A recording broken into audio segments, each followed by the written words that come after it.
today. For anyone who's joined in,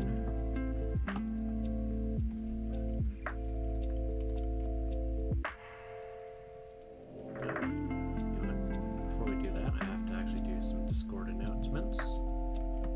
Let us take care of that.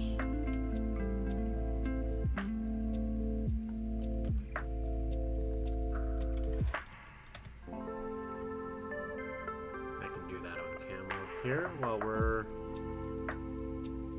together. So, let's see here.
I see there's one person that's joined in. Hello, nice to see you. I am just a little behind.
Apologies for whoever's watching right now and finding that I'm just on my keyboard at the moment. I swear I will be starting painting soon.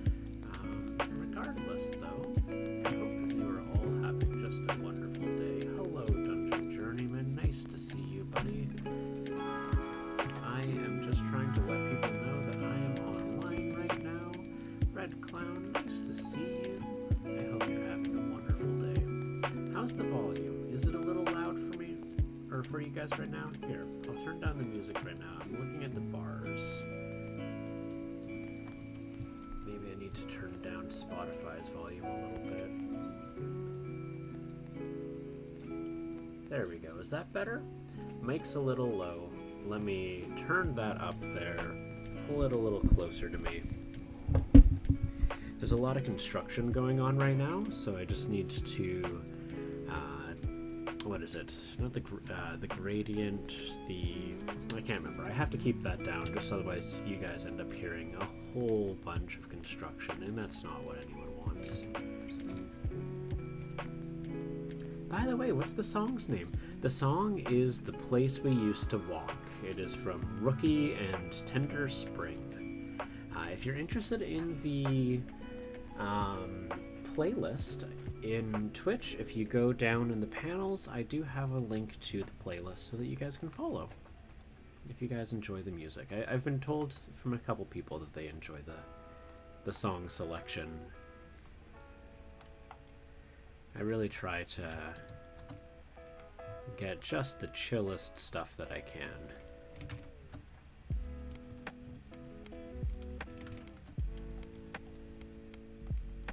I know they don't have one, and there we go. I know. There we go. Perfect. I can quit Discord now. I can take this down. It is a very warm day today. I don't know how your guys' temperature is, but for me, super warm. All right.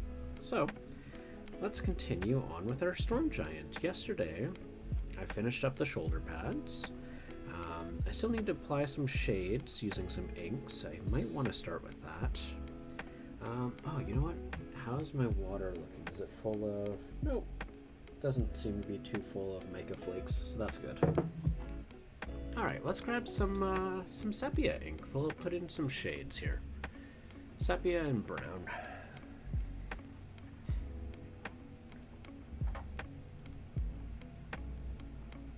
There we go.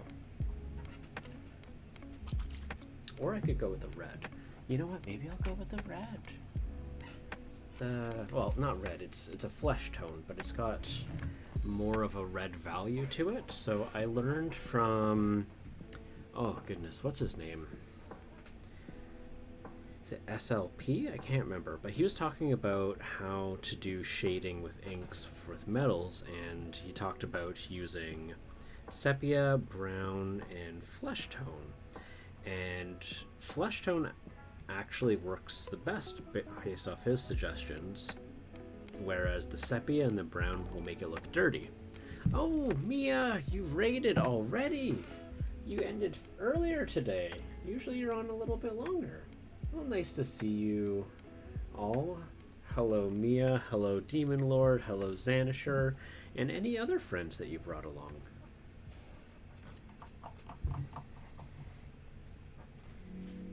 Right. But yes, I actually am borrowing some music suggestions, Red Clown, from Giggling Geekette. This is one of the playlists that she uses. If you don't follow her on Twitch, she is remarkable. That is all I've got. I've got nothing but positive things to say about Giggling Geekette. This is a little too thick. I'm going to need something thinner.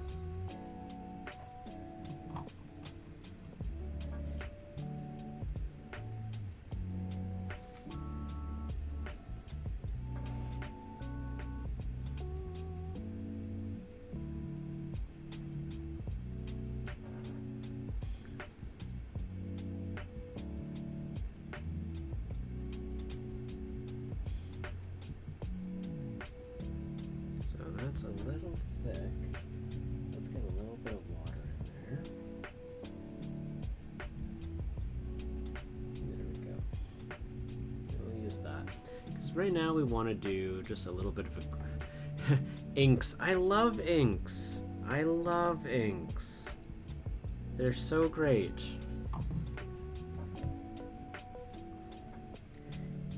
Inks are my favorite. And I don't say that simply because I have tattoos.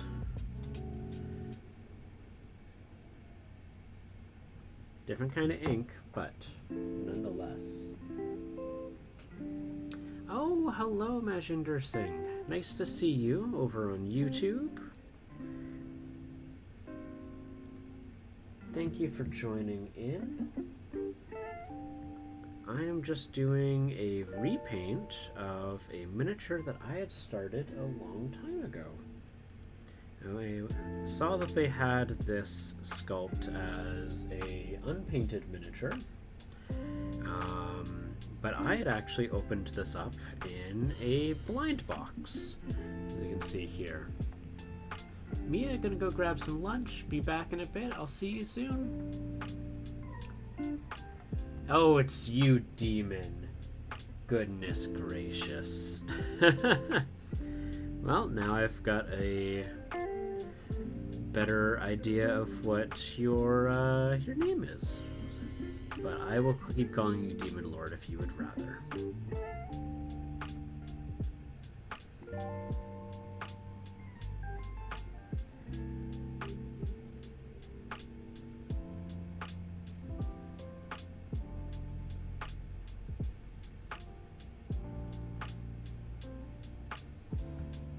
I prefer Demon. Then I will call you Demon.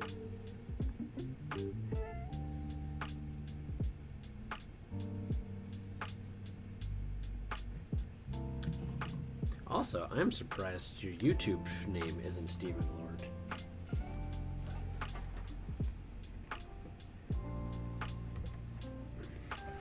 It's more you. Yeah.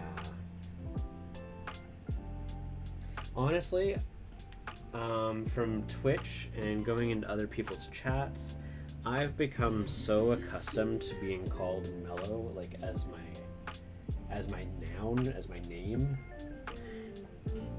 So now, like, I'm curious how I'm going to respond if people are using the word mellow to describe something.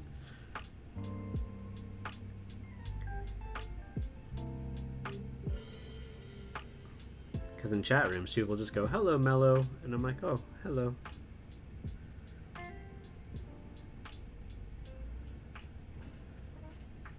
seeing I missed a couple spots. I have on your Demon Lord account. I'm not surprised.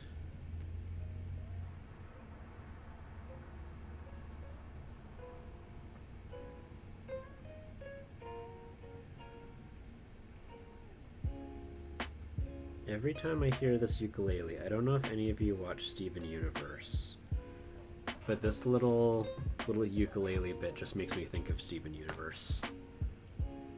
Dave! Hello! Now I just need to get a Mellow Yellow sponsorship. You know, I don't know if they have Mellow Yellow in Canada or not. I don't think I've ever seen it.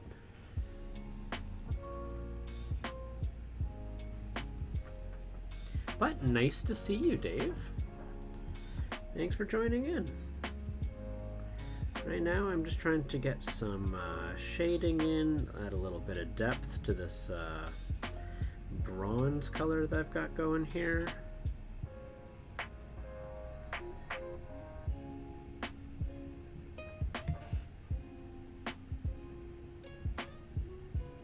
Don't know if it's still around. Okay. Well, that's fair. If it's not around, it's not around.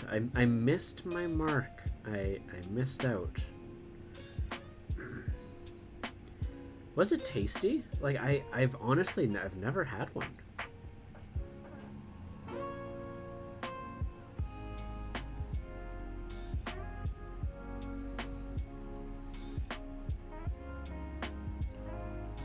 Oh, yeah, no, if you got a sore back, take care of yourself.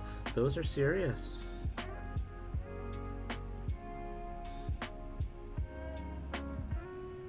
Gotta take care of yourself.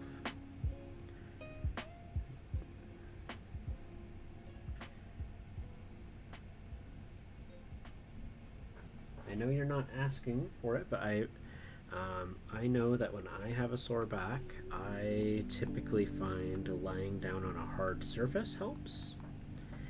So like even just like lying on the floor.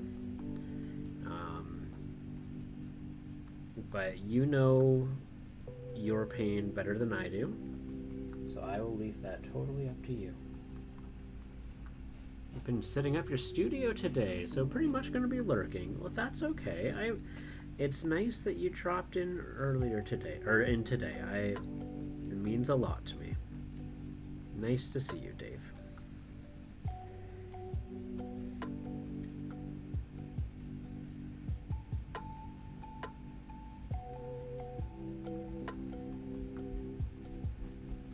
Oh, I better clean that up before that stains. There we go. There we go.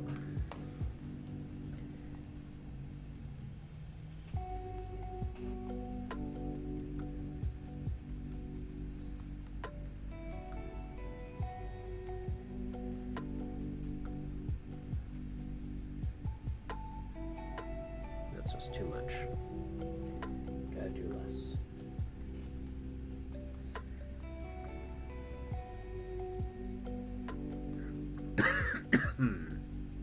Yeah. I was working on some of you already know, but I was working on my Demogorgon model a couple days back now,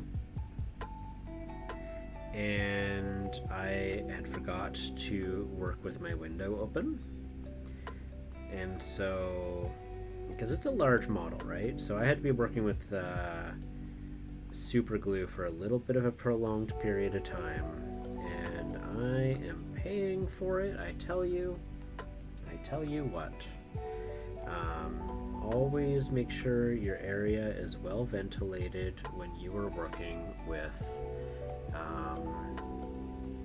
something that is nauseous like super glue, or else you will end up regretting it.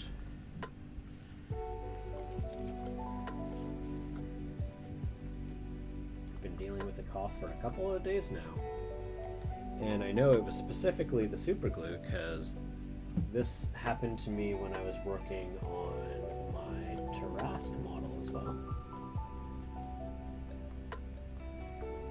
and the response was almost immediate, I tell you.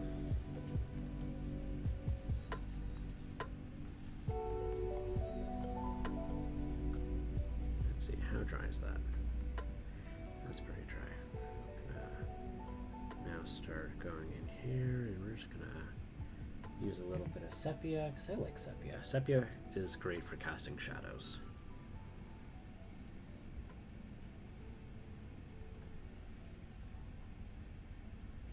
You know what? If I have to repaint this bit all over again, I just have to repaint it all over again. It doesn't work out, you know? That's just part of it.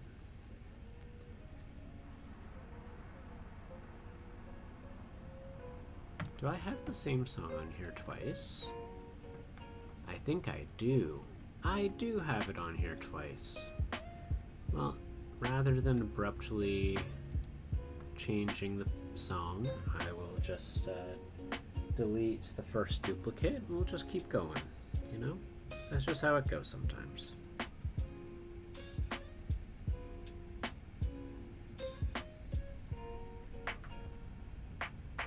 Oh goodness, I am seeing more brass that I missed.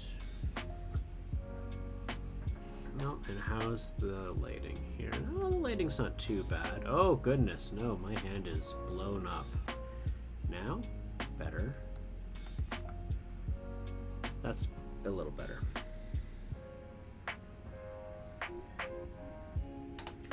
Gotta be courteous on your eyes, I don't want to blind you. I'm just that pale, I tell you.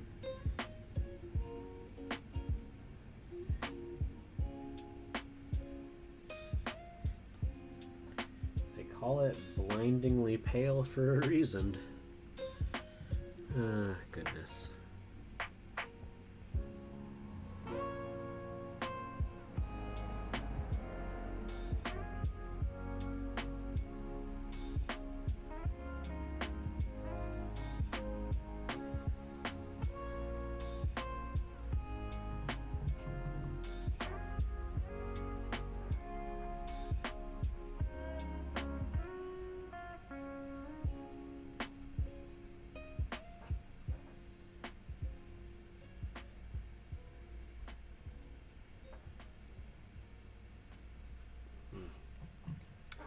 Ooh.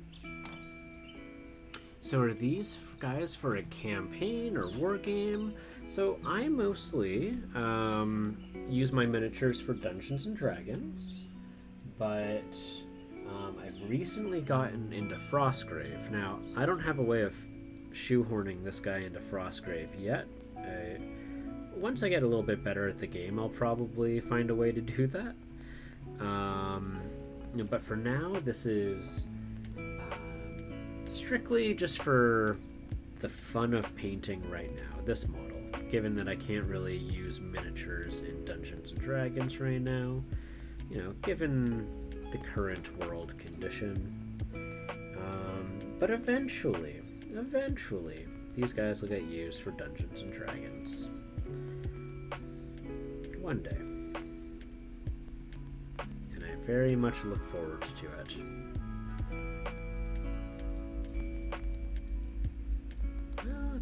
I thought it was a harsh line, but that harsh line actually kind of works.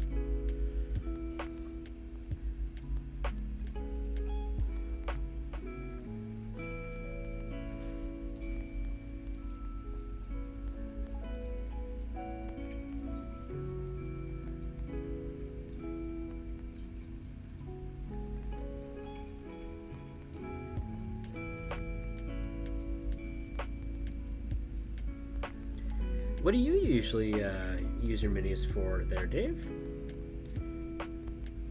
I saw on your latest video, because I was taking a peek at it earlier today, you mentioned Lolth, so I presume you also played D&D? Unless there's a war game that uses a character named Lolth, but it looked pretty spidery, so I'm presuming. Pardon my presumptions. Mostly D&D. There we go. Yeah. No, I am my group's forever DM. So, I'm mostly going to see minis used for Dungeons and Dragons with me. Okay, so you know what? What I'll do is I'll retroactively do highlights to restore some of that shine from the lightning bolt there. Always a DM, never a player. Yep. Well, I mean, you know what? When you're the person who likes painting the minis too, I mean, you don't really want to be painting minis that your DM is going to use, because then, unless you're hosting, your DM's going to be like, hey, can I have insert monster? To which then you know what you're fighting that day. So, it makes sense.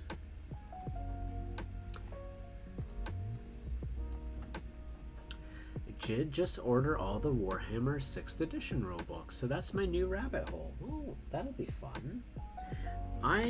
So I got into miniature painting because of Warhammer 40k. And I kind of since fell out of love with it. But I think if you're gonna enjoy it, that is perfect.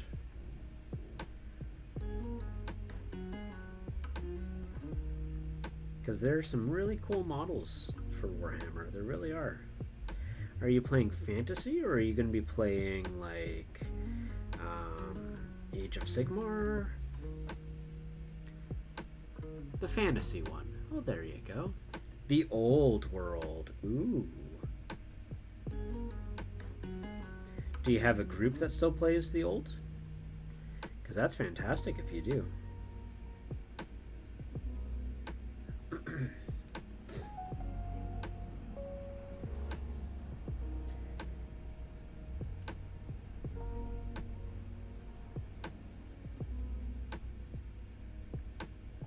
I don't know a lot of the reason as to why they went and nuked the old world.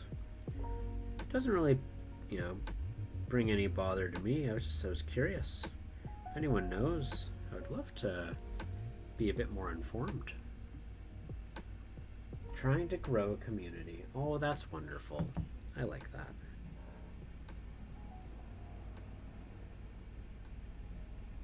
Oh, heck. There we go. The fire elemental came out nice. Hey, Thunderhead, nice to see you. Welcome. I know my streams are usually pretty early in the day, so I didn't know if you were going to be able to make it. Here, let me just do a shout out there for Thunderhead Studios. The man with the fantastic voice. There we go. And a good miniature painter to boot. Yeah, if you guys like a very exciting stream, Thunderhead Studios where it's at. Lots of character.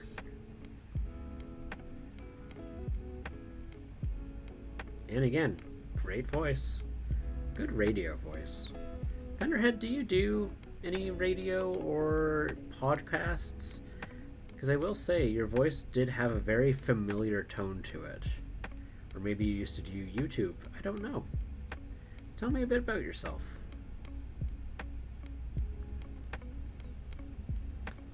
I try at any rate. You sing in the shower if that counts. You know, I think that counts. Hey, I think that counts. You sir, are a singer. You should go to the Grammys.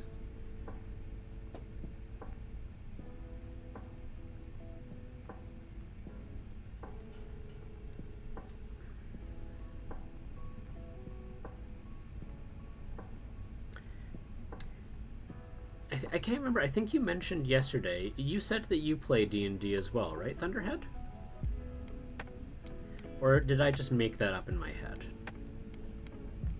How's it going, Mikey? Nice to see you. We are just trying to finish up this storm giant. I'm working on this guy because I've done 2 fire giants, well, 2.5, and I'm just wanting to change up the pace, and I really want to get this model finished, you know? Like, I've got it in a nice state where really I need to stop being nitpicky about like certain things, and then I need to finish these calves, and then I can probably call it done. This song is always so loud. There we go. That's right, you were talking about doing Cyberpunk Red. That's right, that's right. There we go. How's the audio? This one track is so loud. I don't know why I keep it in the thing. Heck. Probably because it's a nice track. That's probably why I keep it in there.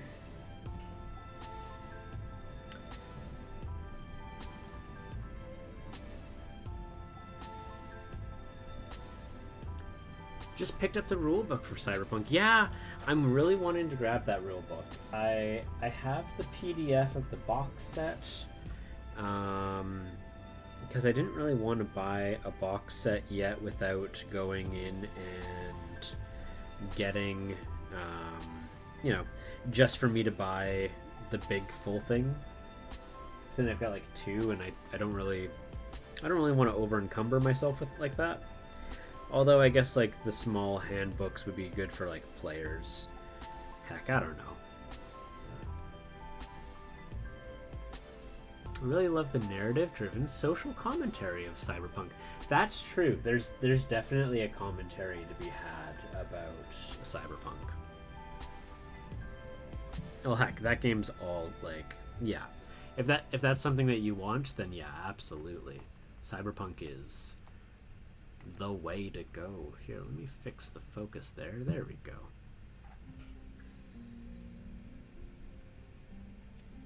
If I had a nice camera, I would be able to have a reliable autofocus. But, alas, that is not what the camera I have is. The autofocus is a bit poo-poo. So I've got a manual focus. And then I get really into the painting. And then, well, then you guys get a blurry image. Autofocus is the devil. Thank you, Thunderhead. Thank you.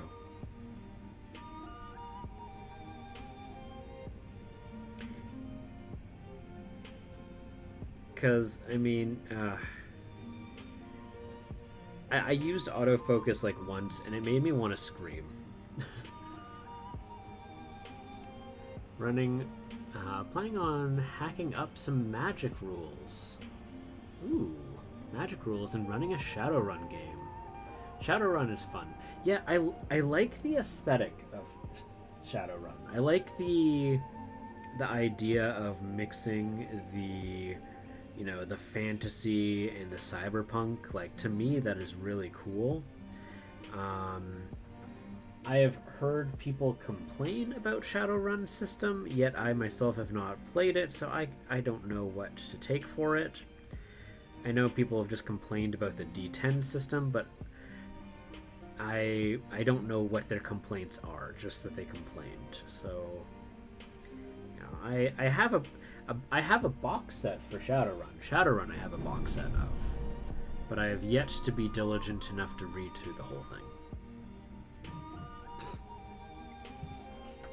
Yeah, dragons for like the major CEOs. I loved that. Yeah, I went through like designing my own setting for a cyberpunk game using Ultra Modern for 5th edition. And I was having a lot of fun with that. Like, I had a gang that was filled with gnomes and goblins, and they were like the Arrow Boys, I think is what I called them. And they like to, they all have jetpacks, and they just fly around. And so that's how they do heists. But the jetpacks they have are all low quality, so you have to be a small creature to join the gang. Otherwise, you can't, like, the jetpacks won't carry you.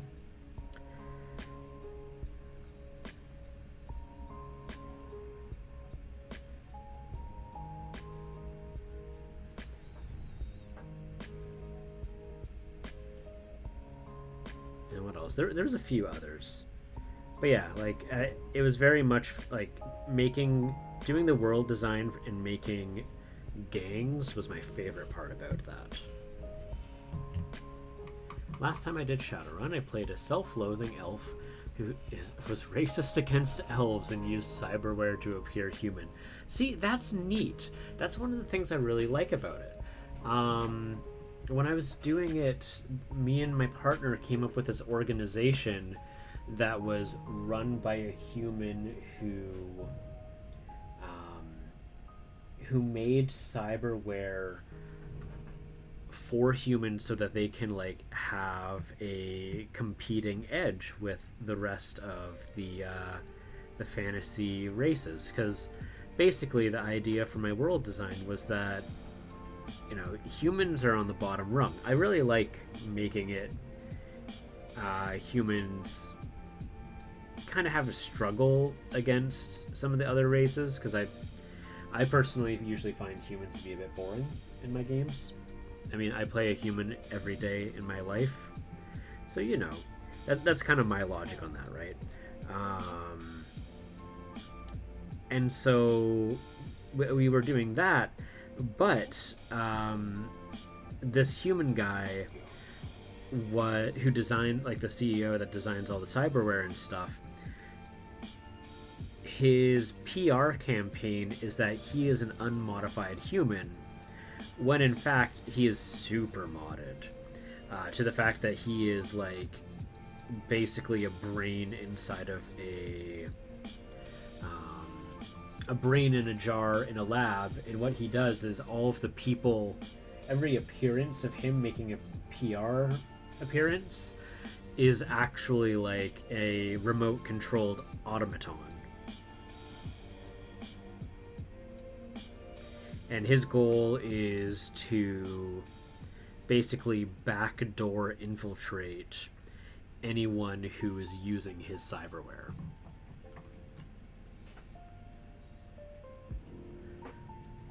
Yeah, no, actually, right there.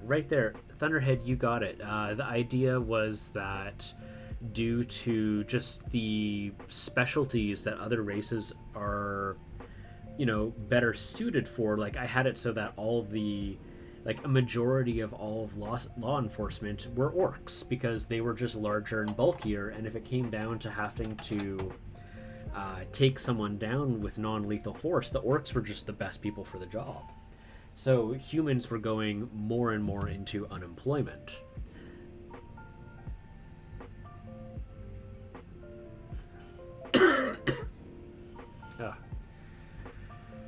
I wish I was smart enough to open my windows when I was using super glue. Super glue is both your friend and your enemy. Friend of your mini hobby, enemy of your lungs. Let's see here. Let's go there.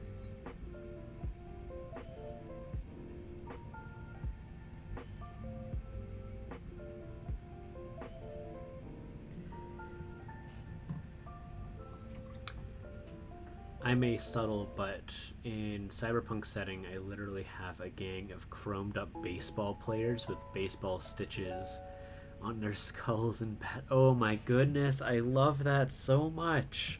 That's so just like weird and awesome. I love that. I love that a great deal.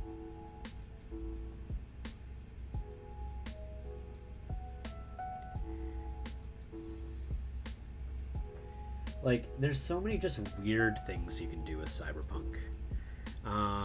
What else? Oh, I had it so that elves were most CEOs or corpos were elves, given their longevity, allowing them to have more experience. And so, like, to be a non-elf CEO was, like, remarkably rare. Because in the setting I had, like, elves were less empathy and much more, super high intelligence, just given, again, their lifelong experiences. May have not been watching The Warriors. Warriors, come out to play. I love The Warriors. That is a classic, like, dystopian 80s movie. With the bottles, click, click, click.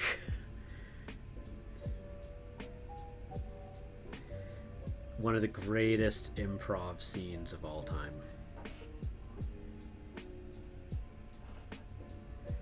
With graceful, logical beings of lifetimes of experience over you. Exactly, yeah.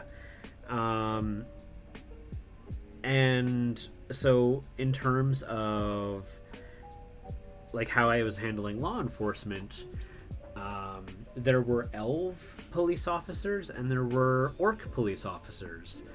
And the fact of the matter was, if you were pulled over, you want an orc, because the orc can empathize with you, and like they'll understand if you're in a rush because of A, B, or C, like if you were speeding or whatever it was. Whereas an elf, the law is the law. The elves wrote the laws, and it was through their judgment of like this, like if everyone adheres to these, our society will be safer, yada yada. And so like that's how it was. Same went with judges. You want an orc judge. Because I really also wanted to like play away from like orcs are big dumb brutes, because I think that's just boring.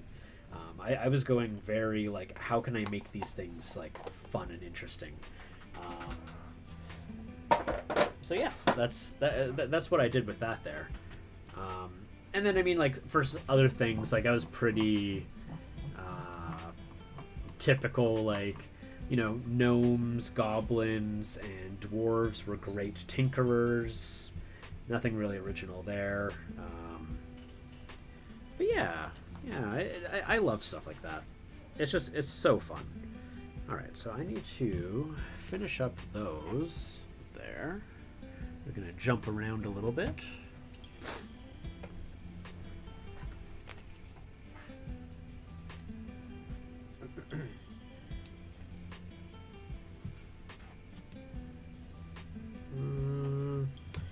Yeah, I'm gonna... No, I want to use the number 3.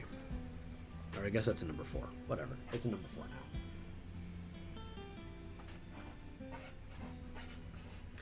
now. Is there any other RPGs that you're a big fan of, Thunderhead?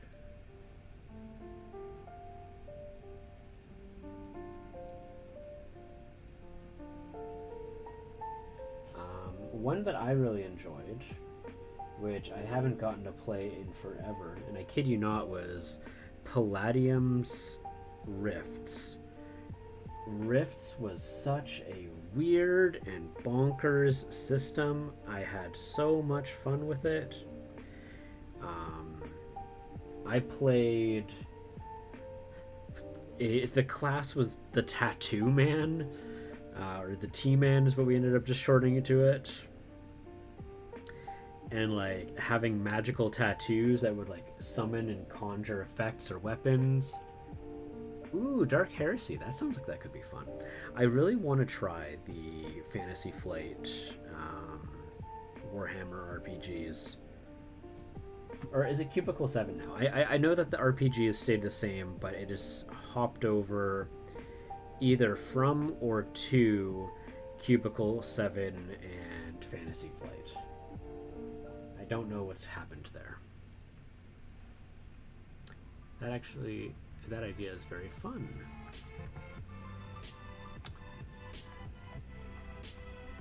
To me, modern day dwarves would be the best computer programmers. Ooh, I like that, Dungeon Journeyman. I like that a lot.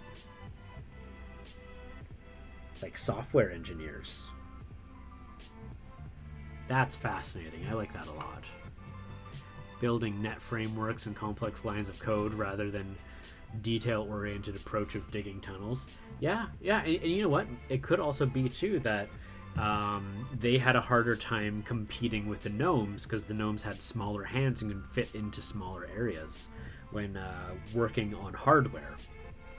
And so they may have abandoned mechanical engineering due to the difficult competition. Deadlands has been your favorite RPG.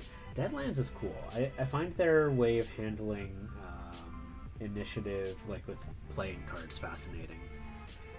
Wrath and Glory is disappointing. And I'm guessing that's one of the 40k RPGs.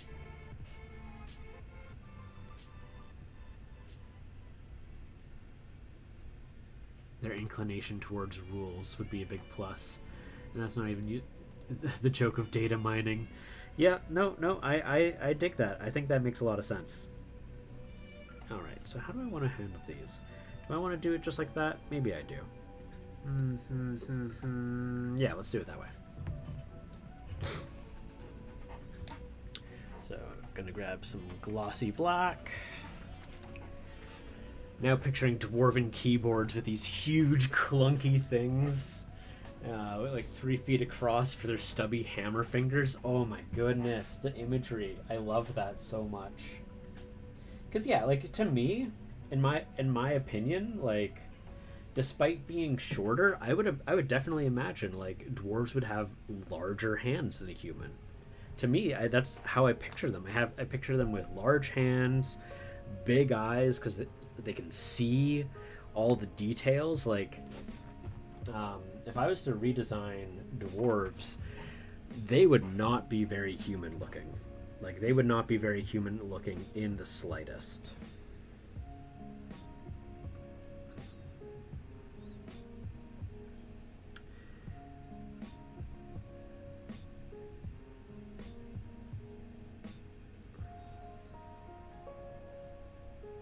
It's the new one.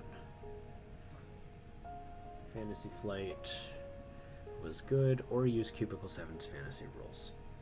Are they different? I thought the editions were the same, and it just switched publishing hands.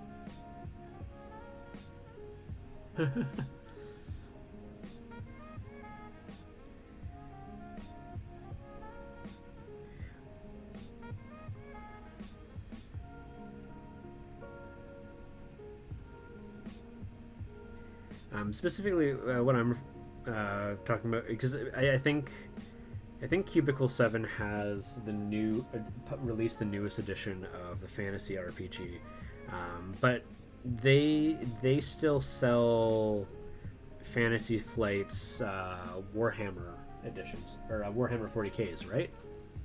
Cubicle got Warhammer Fantasy IP and did Great Wrath and Glory went to 40K.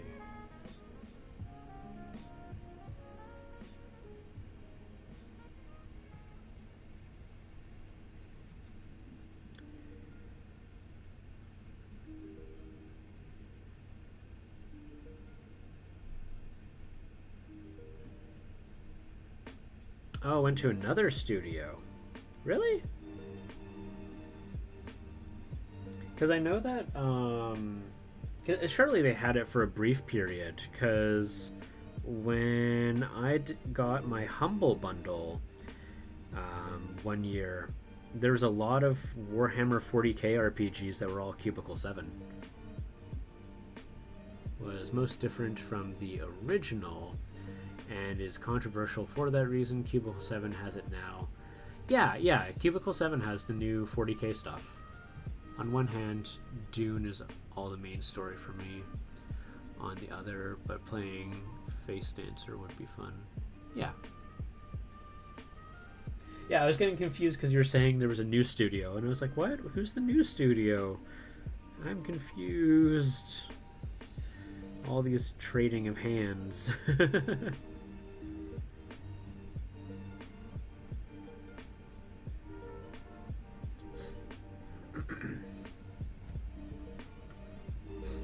Is there an Age of Sigmar RPG now? Last I remember, I think it's 4th edition is the one that I have on my shelf for the RPG.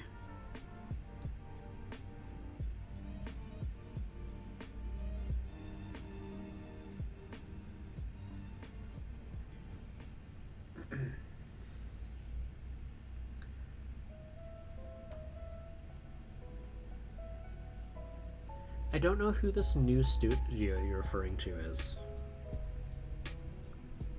I'm pretty sure it's just Fantasy Flight who had it, isn't it?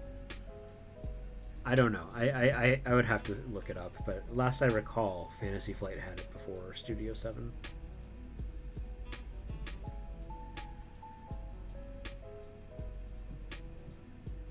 Mind you, I'm pretty out of the loop for Warhammer. I only kept up with the RPG news.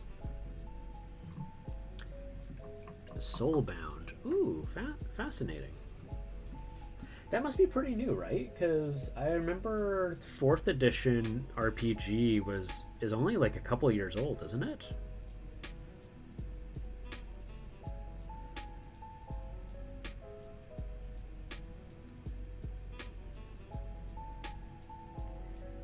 Maybe like 3 or 4 years old.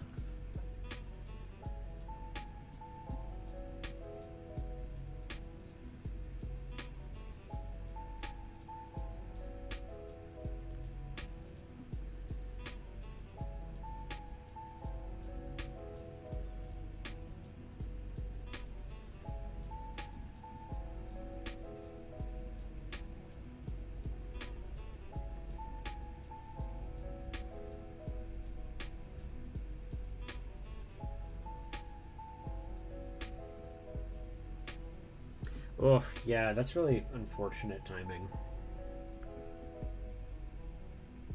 I mean, like, they can still people can still do, like, Fantasy Grounds or Roll20, but I love my in-person role-playing games. That is my jam. I can do it over Discord, but it's not my favorite way of doing it.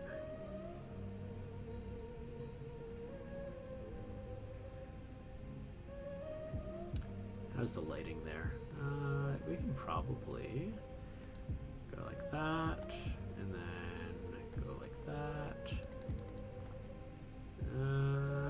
Yeah, it's all right. Ulysses. Oh, so there was an in between. That is what I missed. Okay, thank you so much for that, Dave. I've never heard of Ulysses. Is that a weird way of spelling Ulysses? As in, like, the Greek Ulysses?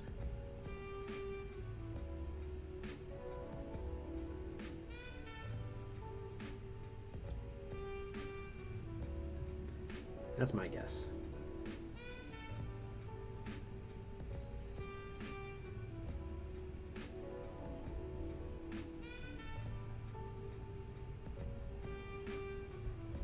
Is that the German company that makes the Dark Eye? That sounds very familiar, Dungeon Journeyman.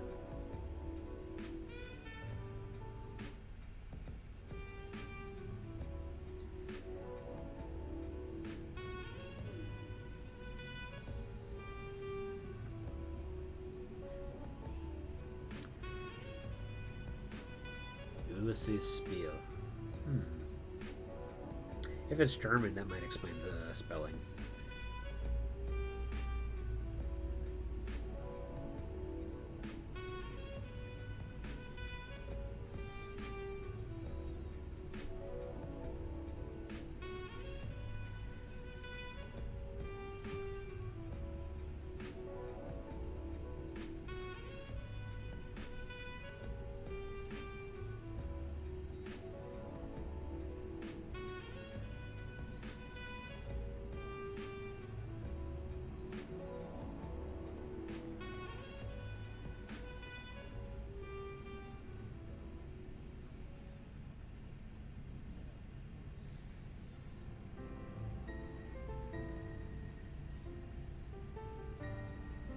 They also handled the German distribution of D&D and Pathfinder, basically the only German RPG game in town.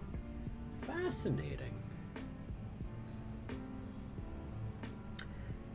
What is it? I know, if I recall correctly, Gale Force 9 also handles translation distribution of Dungeons & Dragons, I think.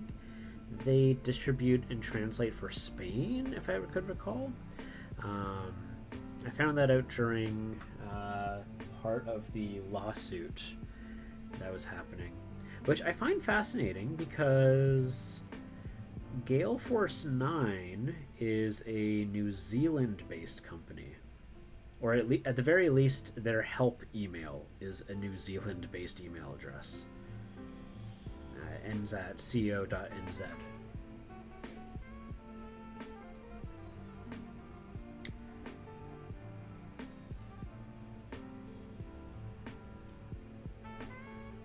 But it might just be that Gale Force 9 is New Zealand and Flames of War is not. I don't know. Is Gale Force 9 owned by Flames of War, or is it just that they use them for their shop on their web portal? I've never known the answer to that. Because I kept feeling weird when I was like, I'm going to buy things from Gale Force 9 directly, and then I'm like going through the cart at Flames of War. I'm like, this is not what I expected.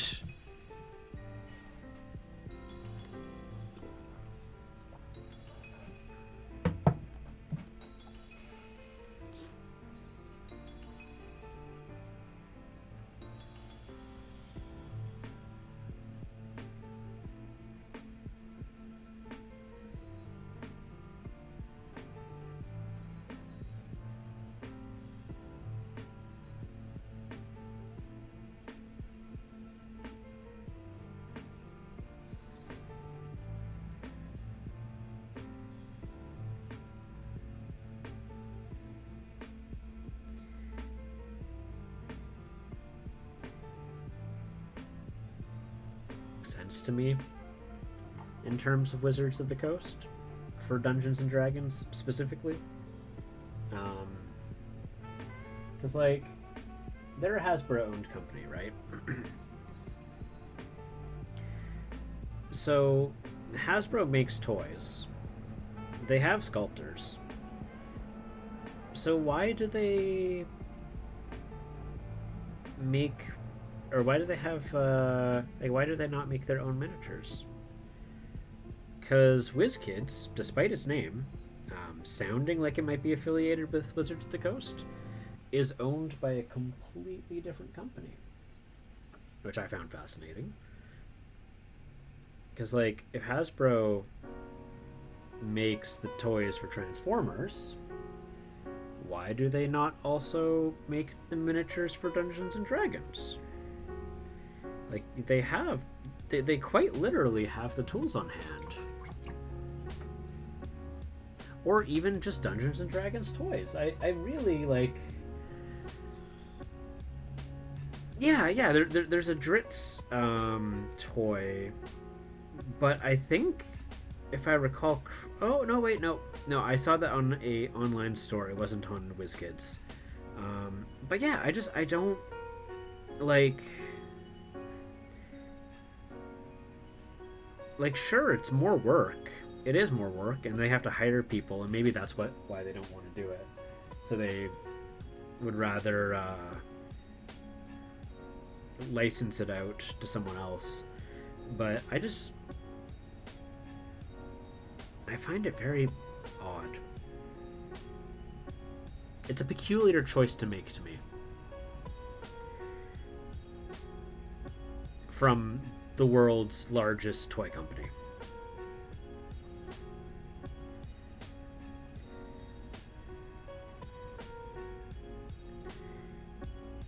And, like, no, Bandai does the Gundams. Bandai does the Gundams. That's right. I was gonna say, don't they do Gundam too? No, they do not. That's Bandai.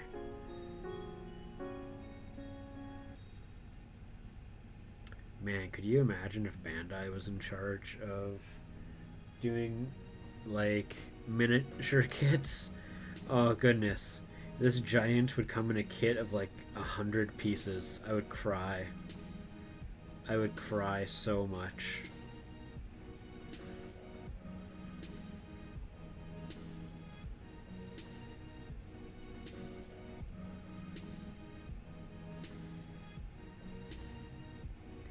I would certainly buy less miniatures if that was the case.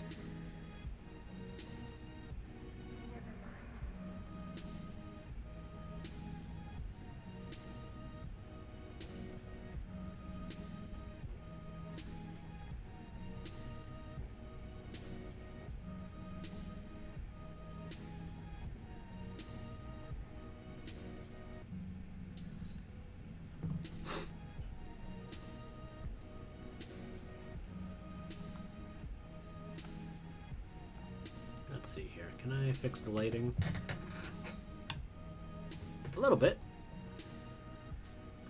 Let me get this a little out of sight for you, though. Less glare. Oh my goodness. Oh, I can see how pale I am. Oh. That's what I get for not going outside for so long.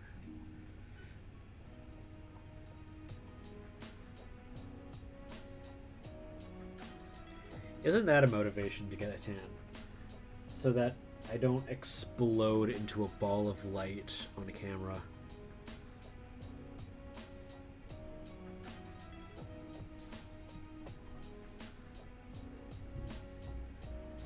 What a weird motivation.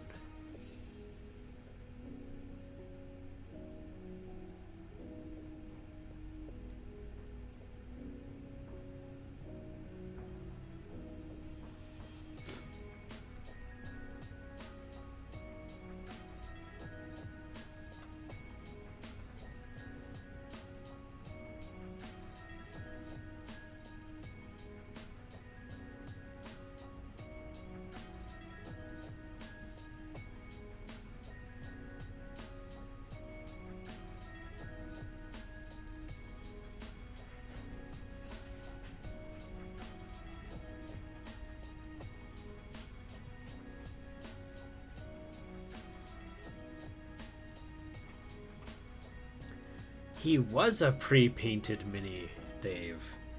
I got this 2 years before the unpainted version of him came out.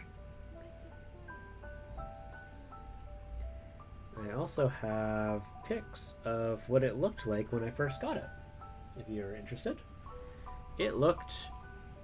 Just mess with the filters.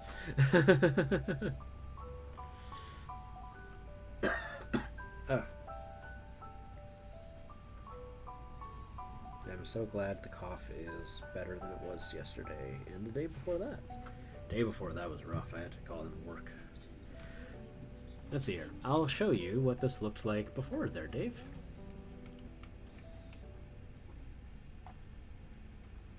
Open up Discord.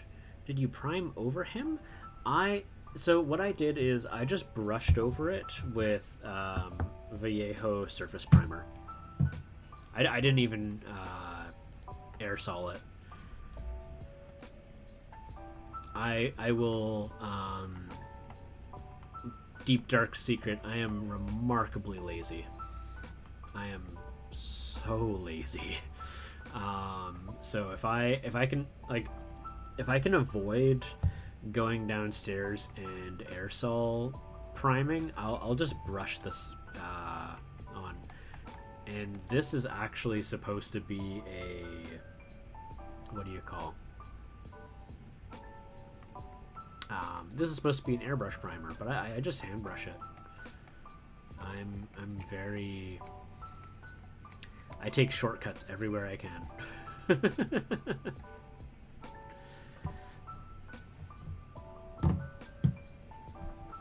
Sometimes I don't even remove the mold lines. So this is what it looked like when I first got it out of the box. And then in 2019, this is what it looked like when I did a very, very lazy paint job of it. I make a video of how to paint pre-painted minis because I'm lazy. Yeah, exactly. See, you get it. You get it. Actually, hold on 1 second. I might have seen that video, Dave. Let me double check this. I'm gonna mute YouTube here. Your channel. Oh goodness, I was looking at it just earlier. What is your YouTube channel? I think I've seen your channel. I think I have. Well, no, I've seen your channel. I think I've seen the video you're referring to. Let me take a look here. It is Table Ready Gaming. Table Ready Gaming pre-painted.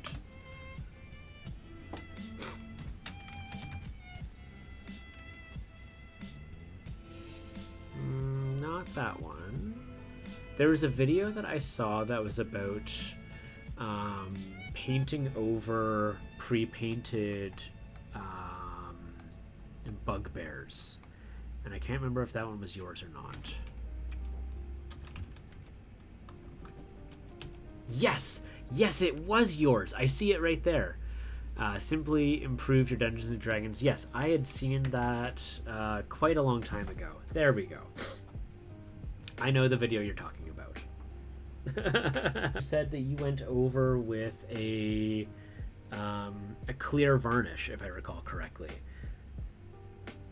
Yeah, so you know all about the struggles of painting some of these minis, because the pre-painted ones they're not painted using acrylics. I took my supersonic cleaner, hypersonic cleaner, ultrasonic cleaner, and I filled it up with the Simple Green, and when I pulled out the pre-painted minis, not a single bit of paint came off of them. Brushing airbrush paint, calling the police. Yeah, I know, right? Does it actually say that's for airbrush? Shake well before use. Apply thin coats with an airbrush. Yep.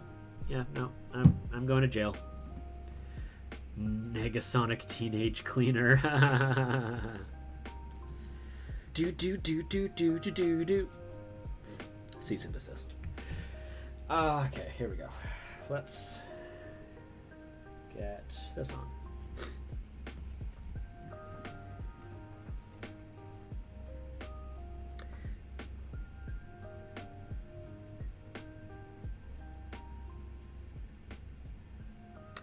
Yeah, no,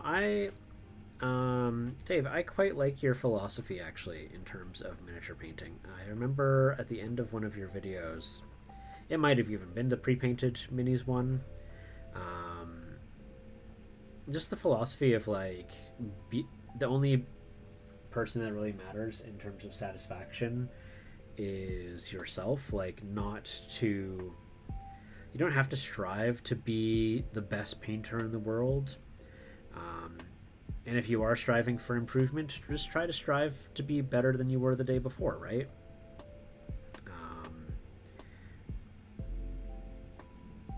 Like that's I do everything I can to make sure I am not comparing myself to other painters online, because if I do that, whew, man, that is a path to sadness and disappointment. Oh man, because there's some remarkable painters out there. All I try to do is make sure that I have improved in some way, or I've learned something cool, you know? Exactly. The hobby is for you, right? It's not for the people on the internet. I do the stream because I want to hang out with people.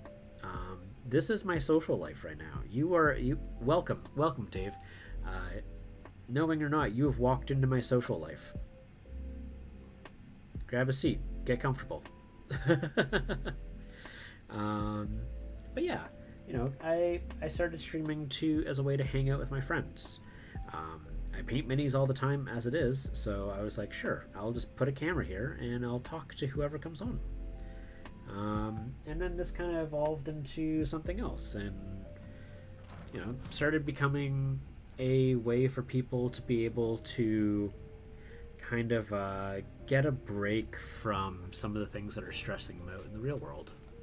And I am totally cool with that. Let's see here. Let's get the focus on there.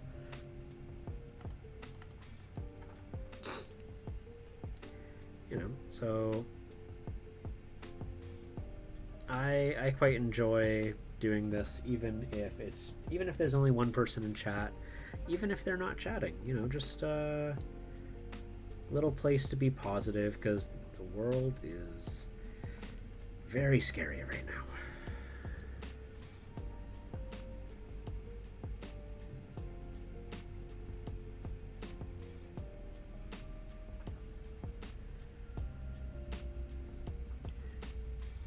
You were doing streaming before YouTube. Oh, that's cool.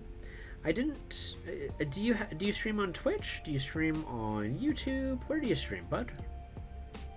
I'll give you a follow. Gave it up for YouTube. Okay, makes sense. Makes sense.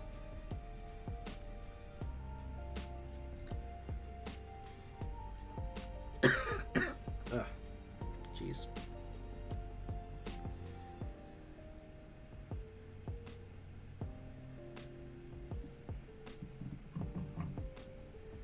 Oh, I was going to mention, oh goodness, I am very bright right now. Heck, too inconsistent, like your YouTube channel. Yeah, I saw that you haven't posted anything since October. That's okay. You know what? You go at your pace. You know, that's all there is to it. Making deadlines for yourself is sometimes good, and sometimes it's bad.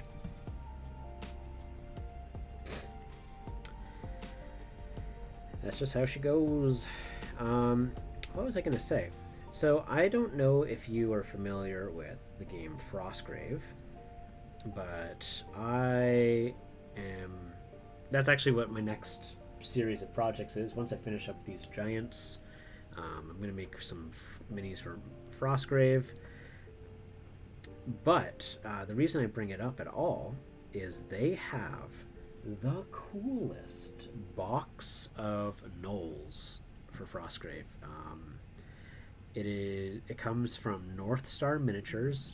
They are unassembled, so you have to assemble it, but you get a box of not just 20 gnolls, you get a box of 20 unique gnolls that you can assemble to have whatever loadout of weapons or whatever you want. Like, and I think you can get it between $30 to $40, so it's like $2 a gnoll, which like $40 for a box of minis, that's a little pricey depending on what you're wanting. But $2 a mini, that is a nice price. I think there's like 40 different gnoll heads, so like you don't even have to use all of them. Like it's really, really cool. I got like, when I found out about it, I was like, oh my goodness, and I like scoured the internet to try and find where I could get it. Have to disagree on the gnolls. Oh, you like the other kit. What is your favorite gnoll kit? What kits do you like for your gnolls? They're snakes. Oh my goodness, the snake men are also so cool. I love them. That's kind of one of the ones I want to get next. Honestly, once I started like realizing like how many minis you're getting for the price point and how all of them are unique, I was like, I want to get the soldiers, I want to get the snake men, I want to get like, oh my goodness, it turned into a I turned into a mini goblin, you know, kind of like a cousin of the dice goblin, the more common dice goblin. The Reaper gnolls. You know what? I love Reaper. I'm partnered with Reaper. I don't think I've seen their gnolls. Let me go take a look at that. As soon as I get this metallic paint off my brush.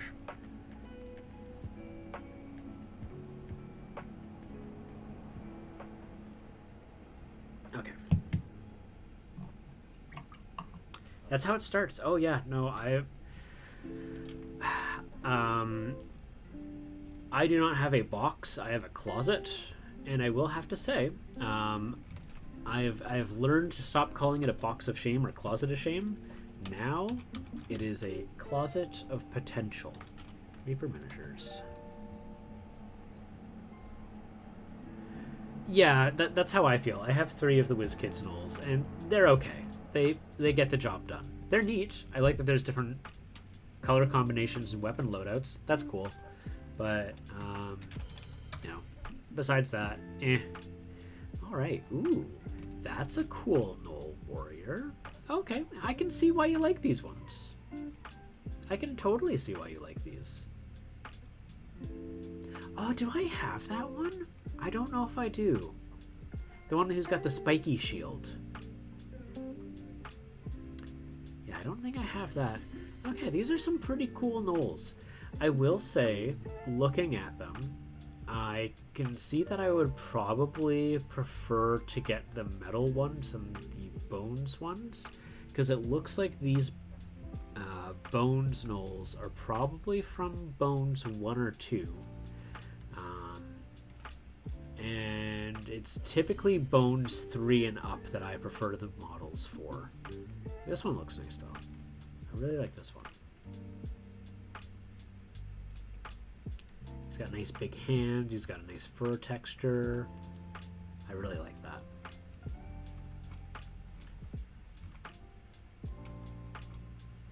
Danny from 3D Printing DM has some good Kickstarter with good gnolls. I would love... Oh, you think the Frostgrave ones are too small? Interesting. That's fair. I do like monsters that are bigger. I have a easier...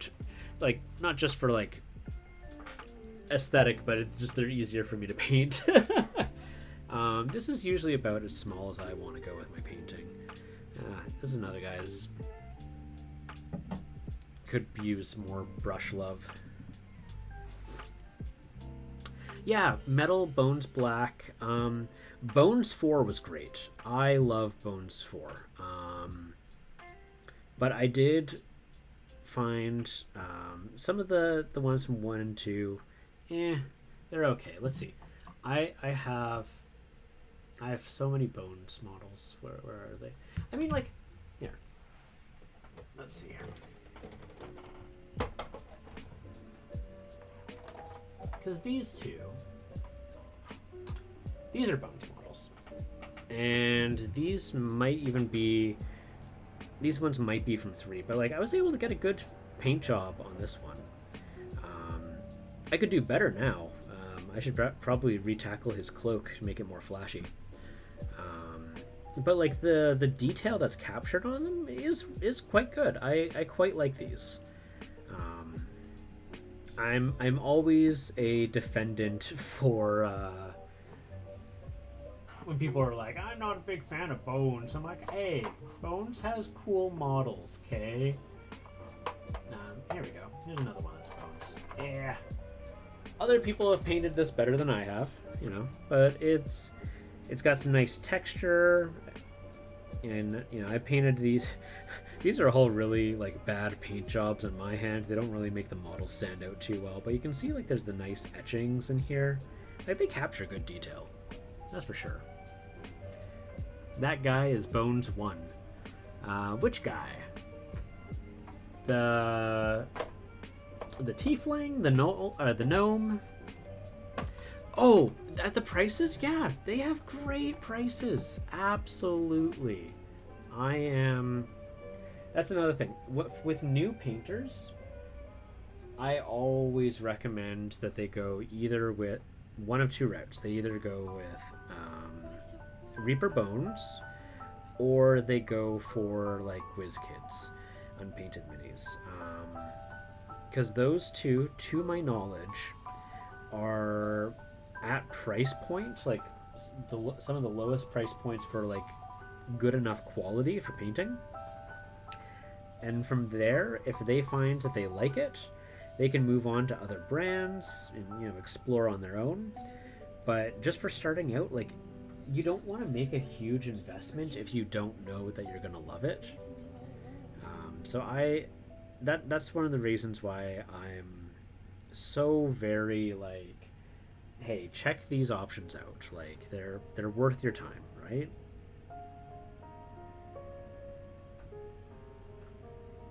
Hello, Mia. Nice to see you. Back from your lunch, walking doggo. I am still on. Yeah, it's only 1:30, Mia. I'm going to be on for another hour and a half, probably. So you haven't missed anything. Looking good. The skin blending, the shading. Games Workshop is most affordable. That's a joke, right? Please tell me that's a joke.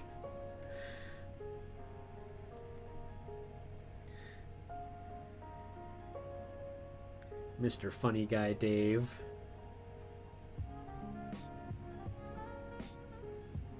I mean, maybe if you're doing like a giant box set, maybe. Glad to hear you're on a bit more. Your favorite coworkers to listen to. Oh, well, that's nice.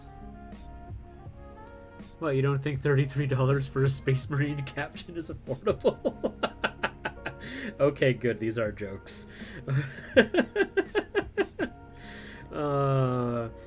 When I was talking with my partner and like introducing her to miniature painting, or like she would see me in the shop and she'd be like, really? Like, you want to pay like $14 for this plastic figure? I'm like, let me show you Games Workshop site. So this $44 model is the same size as this $14 model. And she's like, okay, yeah, I understand. Oh my god, Games Workshop prices make me want to cry. Because like their models are really nice. I do like a lot of their models. Not all of them, but I like a lot of them. I'm not in love with that price. No, no thank you. No thank you.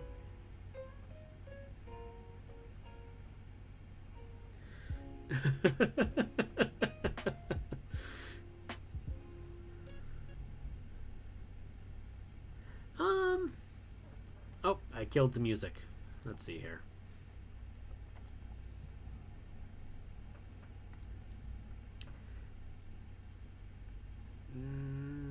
There we go. I don't know. I I would politely disagree. I I think I think that long term, if you were going to play and that that Warhammer is your favorite hobby, or that like that is your jam, then yeah, because you're going to get a lot of use out of those models. I would agree with you on that point. In terms in general, don't know if I can fully agree, just compared to like the rest of the miniature market. So I'll see you halfway on that. That's $3 an hour for entertainment. If you're gonna look at it that way, that's fair. And you're probably gonna use that captain every single game.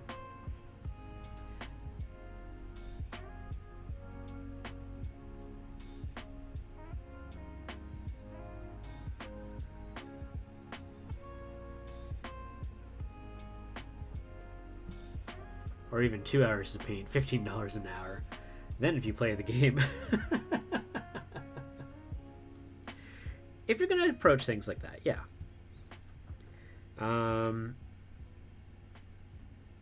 Yeah, no, that's not an invalid way of putting it.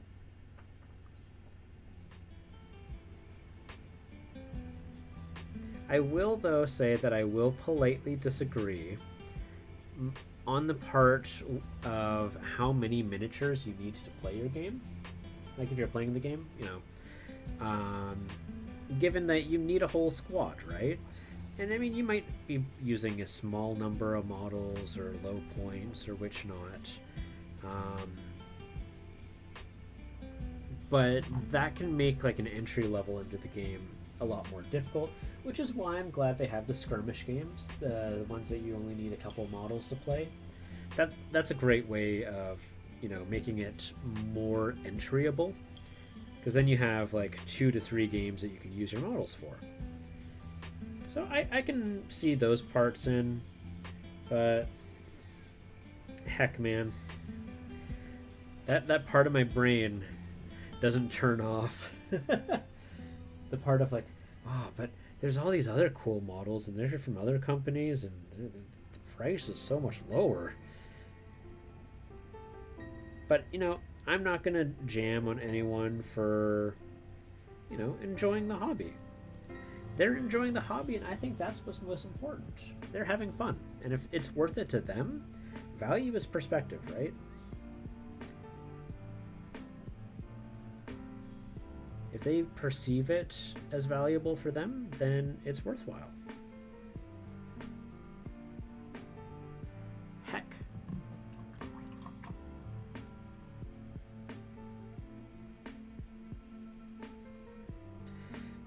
Oh, no.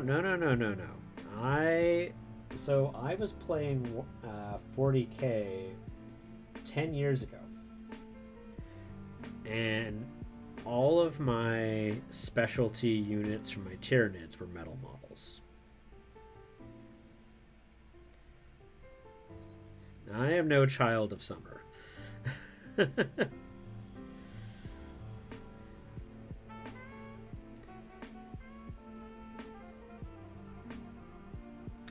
only plastic models I had were Gaunts and Genestealers.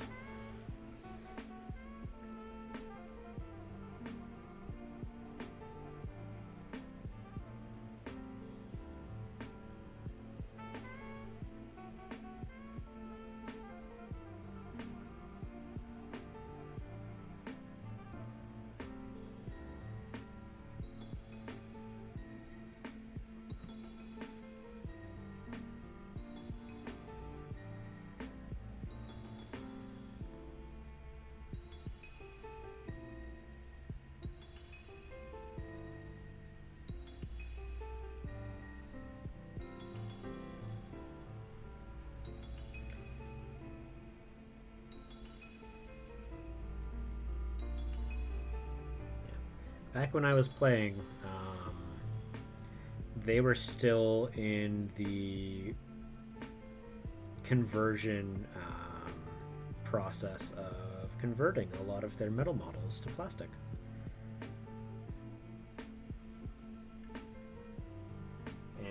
only baseline models or ones that were high demand typically got plastic kits.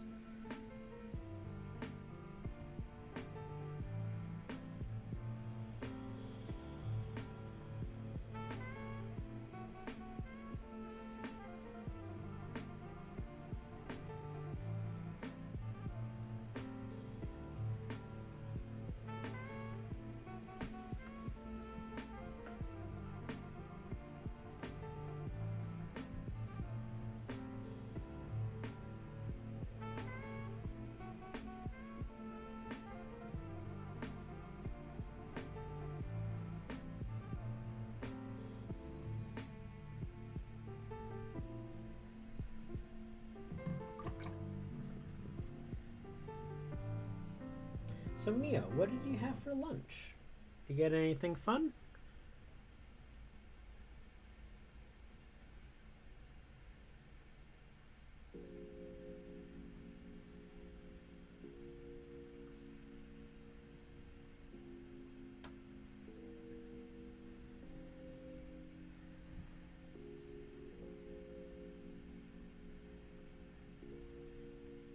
Had some homemade Japanese dishes. So you had some Fiddleworks cooking, or did you make it yourself? It was pretty good. Oh, that's exciting. I'm happy to hear that.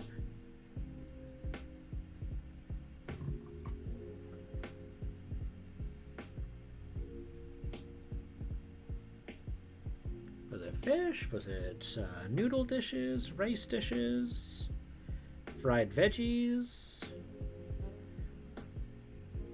Fiddlework cooked it. He's a quarter Japanese, by the way. It wasn't mentioned, but I remember seeing on his Twitter page he had a Canadian flag and a Japanese flag.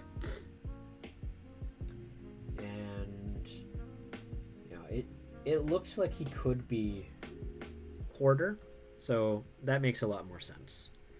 I was trying to figure out if he was half Japanese.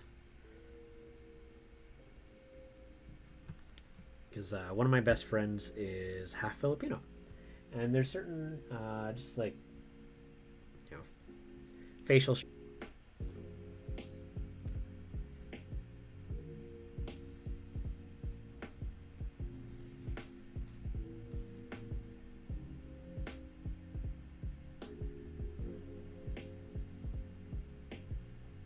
but that's very cool.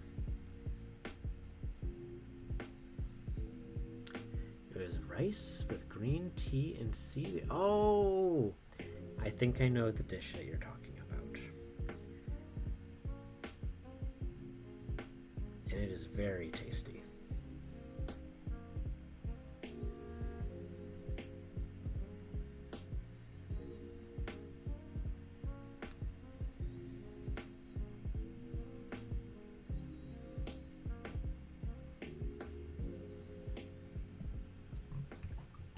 Egg dish with the soy sauce and sugar. Yep.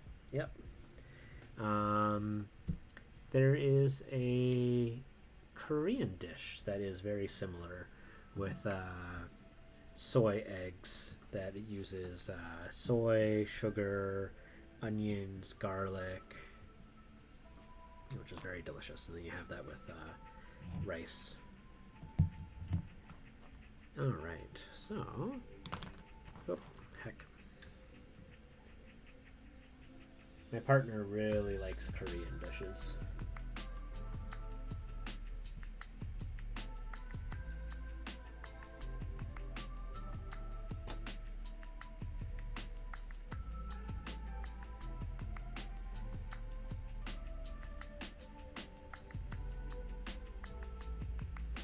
Yum indeed. It's one of my favorite dishes to make. And we just have a jar full of soy eggs in the heat up rice, have it with that. Big fan. Goodness, Mia, you made me hungry now. I'm hungry now, Mia. What have you done to me? You come in my stream, you talk about food, talk about how delicious it is. and make me go, you're right, you know, food is pretty good. Aw, heck. Oh no. I'm hungry now.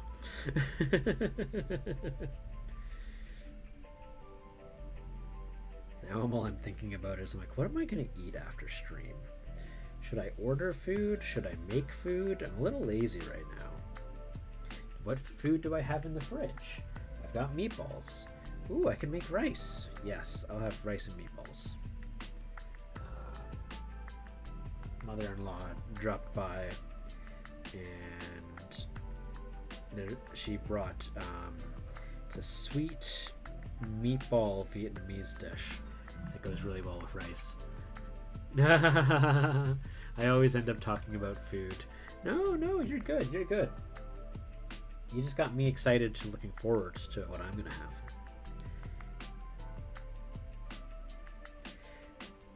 Hang on now. You're a foodie. I feel like you've always been a foodie. We've been Twitter friends for a while now. I've seen how often you put up food pics. Ah, heck.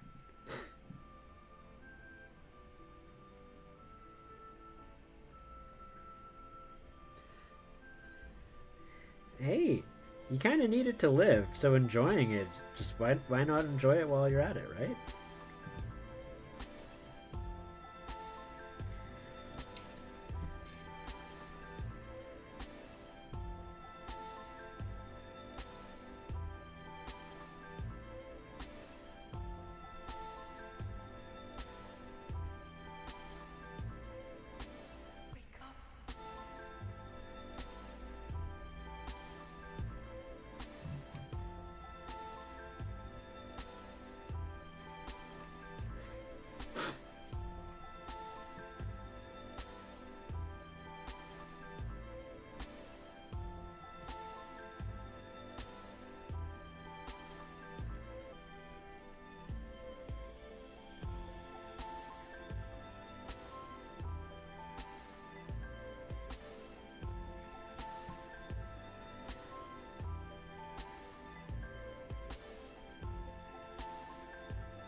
So, no, I always eat before stream. I always have a very large bowl of grains, oatmeal, cereal, put a little bit of jam in there.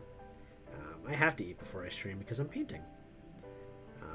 And if my blood sugar level gets too low, I get very shaky hands. Which I can kind of feel starting. I can feel the tremor beginning in my hands. So which tells me I probably didn't eat enough, or that I probably should have had a little bit more sugar to go with it. That's just how she goes sometimes. No. But the thing is, I'm noticing that sometimes, despite the fact that I load it up with nuts and jams and all, I end up basically making sure that I have a sufficient number of or amount of blood sugar. I still end up getting the handshakes, and I'm hungry as heck right now. Oh, food makes a massive difference. You have to make sure that you got fuel in your body, right? Because basically what's happening is like when you're keeping your hand steady, you're constricting certain muscles, right? And you're making sure that you've got that precise control. There's a very specialization of the muscles that you're using when you're painting.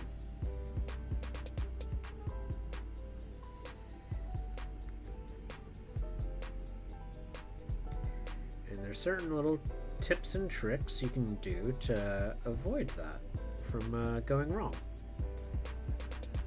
For example, like one thing that I do is I'm actually resting my hand in these little fingers over here, and that's going to help keep me anchored, right? And then I've also got my thumbs touching each other. Just little things that you can do to make sure that your hands don't go all over the place.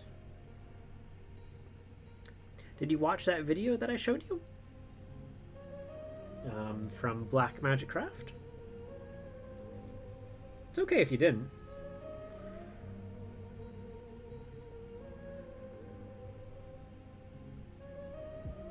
I just want to know if you've given any of those a shot yet.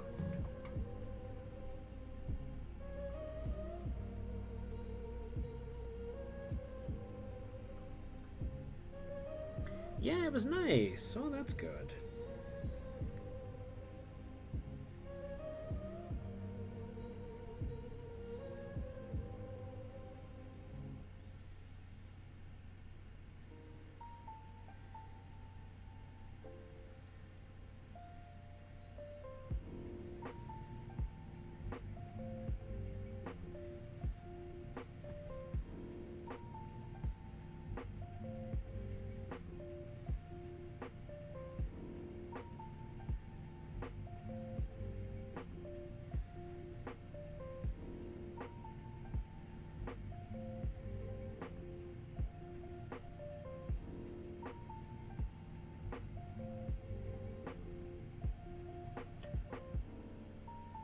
It was a long time ago, but you forgot parts about it. But I remember being surprised about the beer one. Yeah. You know, just one bottle of beer or one can, whatever your own limit is. You know, a light alcohol, not a hard alcohol, unless you know you have a high resistance. Basically, to your own discretion, and it'll help you keep your hand steady. Have you tried it?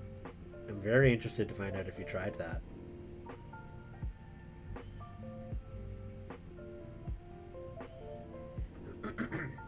And of course, you know, it's going to work for some people, not for everyone.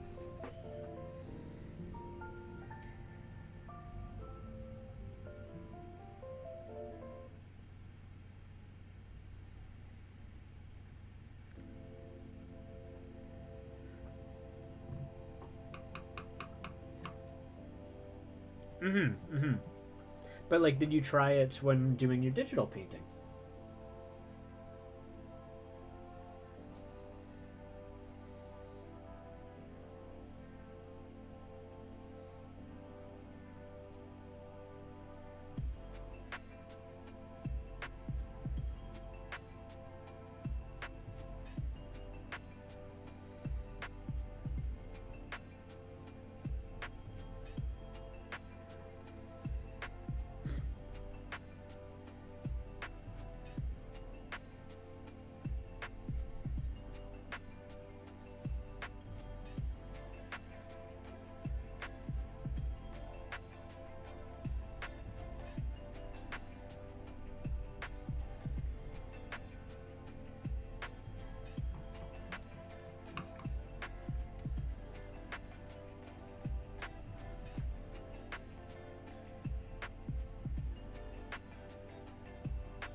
But I have a stabilizer on the entire iPad to rest your hand on. Oh, cool.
this open there.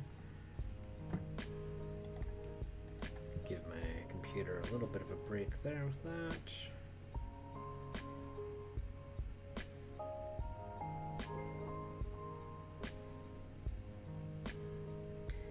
Yeah, it's kind of funny they mention like the stabilizer, because that's kind of what I end up doing with my elbows on my armrest and then my wrist on the table, and then cupping my hand together. Because if I don't do any of that and I try and go in like this, like you probably see there's a lot more shaking going on when I'm not doing that, versus when I do it like this. A little bit of shake, but it's a lot less. Actually, let's see here. If I go even closer to the camera, I can probably better demonstrate that. I'll do it without paint on here. But so this is with the hand cupping, so you can see how steady I am. And then when I try floating everything, so it's very small, and I don't have the full shakes on right now, but like I can't paint like this. But when I do everything together, it's so much more smoother in control. So I can do things like that. I can drag a line there, you know, go down versus here.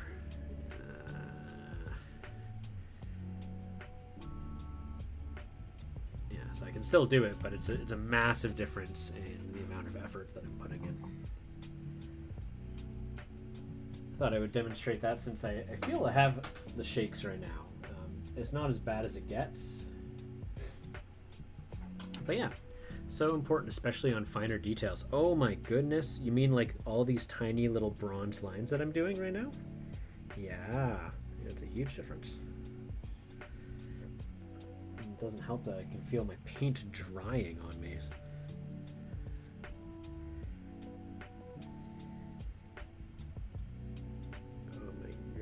It's so small, and the black does not make it easier to find.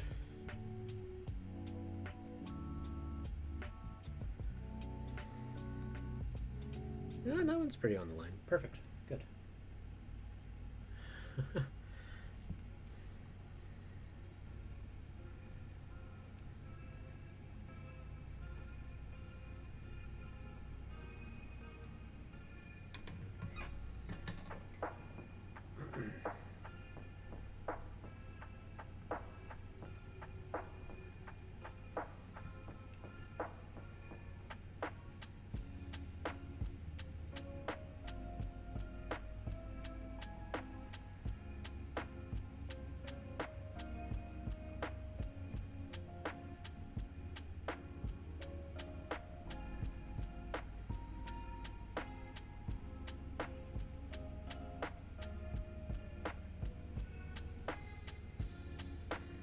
Yeah, now that you know my secret that I've got shaky hands, Mia, do you feel a little bit better about your ability to paint?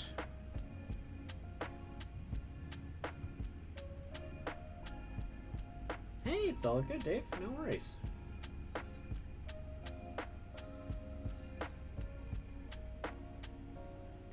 We've all got our thing that we've got to take care of. It would be unrealistic of me if I expected people to give me all of their attention.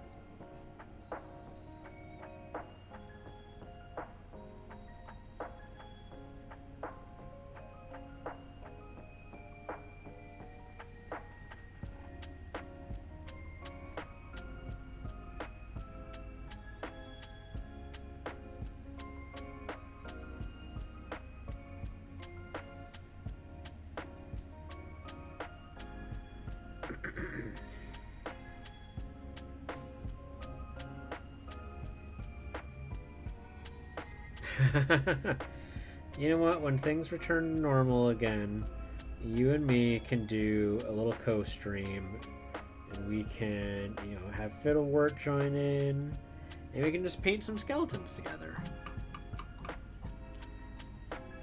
Oh, yeah, not soon. No, exactly.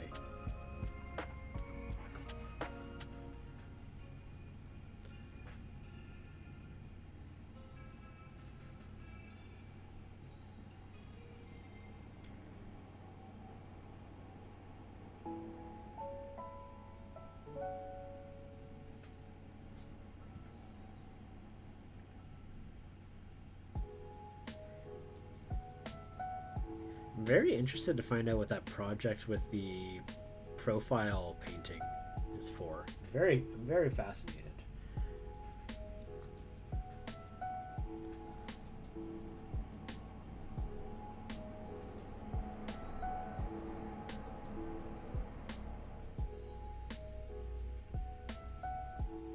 There we go. Starting to turn out nicely. Oh, what is that? Did that peel off? It's a big spot where like the black paint isn't sitting.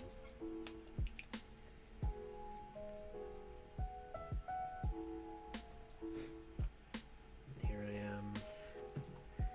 Could have done that on the better on the palette, but you know, that's all right. It happens. I had a spot where I had my black paint before, but instead of using that, I just made more blotches, which is, you know, that's okay.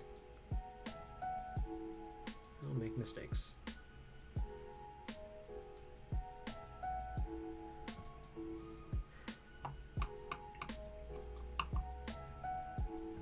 Yes, I'm very excited to find out about that. I know there's NDA on it, but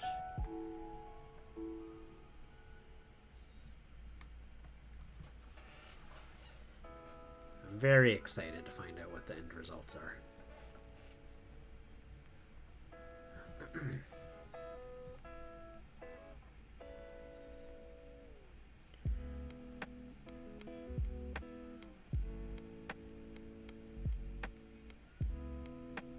Oof. Oh no. Oh no. Scratch it off. Scratch it off. Boop.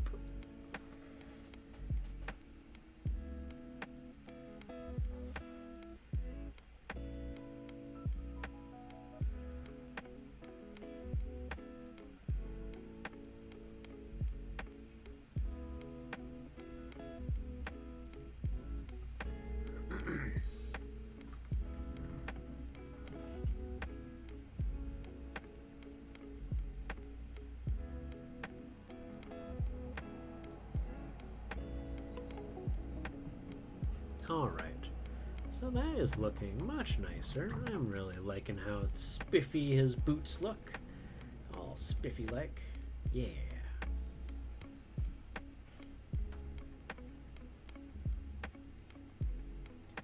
Let's give these some shadows.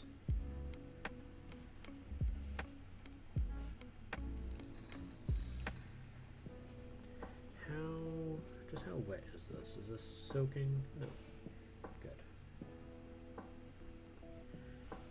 Don't want to lose control of the paint.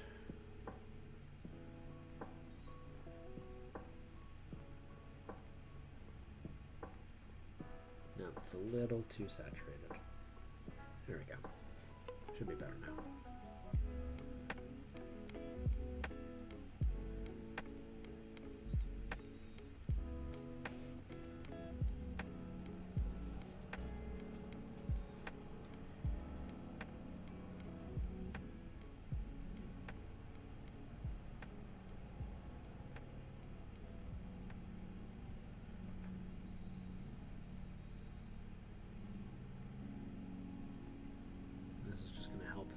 Pop, maintain some shapes. What we're just doing here is with the metals, I'm just going in between the lines.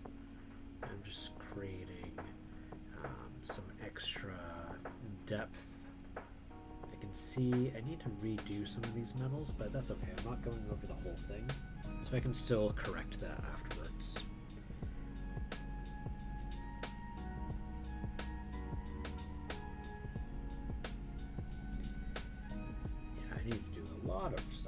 That's okay. These are my adventure stomping boots. Got that right. I really like the attention to detail that he's got these big giant like steel toes, which to me just tells me they're really good for kicking adventurers.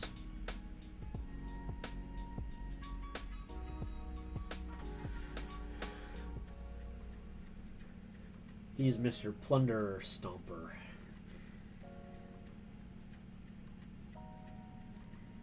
If anyone watches the show Fire Force, which is It's one of my favorite animes, probably. The main character, couldn't tell you what his name is, but he has this habit of saying, "I'm Mr." and then he describes the action that he just did. So, like, he'll say something like, "I'm Mr. Kick," or good thing I'm Mr. Kick the creepy doctor in the face man. And it's like, what? Or I'm Mr. Saves the little brother man. And I'm like, what? Why? Why do you say things like that? I love it. I know, the attention to details that, like, I mean, I'm glad that those pre-painted minis exist for people who either don't have the time or the patience to, paint them themselves. Oh, thank you for the like there, Nicole. Nice to see you. I'm sure you're busy at work today, so thanks for taking a peek in. Shinra, that's his name. It's like Shinra Tatsunobu? I can't remember. But yeah, no, this was a really good sculpt, and I know in some of the miniatures they end up changing the sculpt a bit before they release it as a or unpainted mini. So, for example, there was a very, very similar Frost Giant to this one, and it looked mostly identical, but this is actually a different sculpt than the original. It's just they based this one off of it, but in higher details.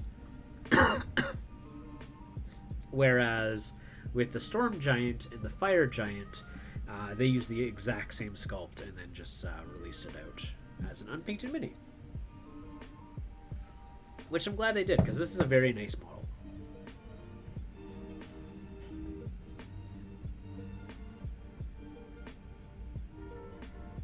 So I'm gonna just do a little bit more ink here, giving shadows. But I think what I really need to do is I need to go over another layer with that bronze in some of these and just fix up some of that. Some of these are just not popping. Gotta be popping. He's got some snazzy boots. And they're real shiny. Yeah.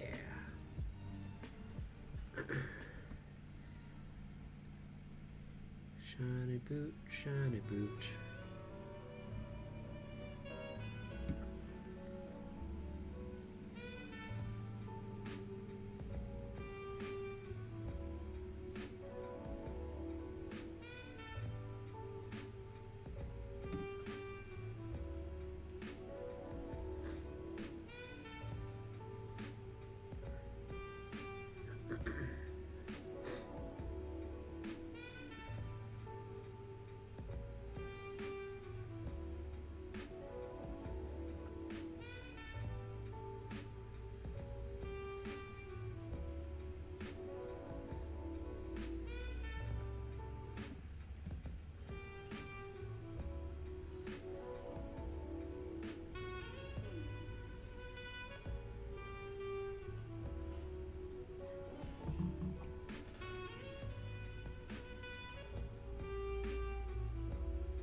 Details I'm doing right now, very few people will notice, but I think you can really make a big difference here. It's just adding in the shadows on some of the brass bits. Gives them more. It helps with the look that people's eyes and brains will notice, even if they don't know what it is that's missing. So, for example, I just finished up a huge fire elemental today, and my last finishing touch was to do an ink around the base, just a yellow ink, or not yellow, yeah, yellow, and it just made it look like the fire elemental was emitting light, and it's a very minor detail, but something as small as that can really be a difference of whether, like, how your brain perceives it. Kind of like what I'm doing right now with just these shadows. No one's really gonna pick up on it right away unless they're looking for it, and it just it takes time. It's definitely eating into time where I could be finishing the model, but I like it. I have fun with it.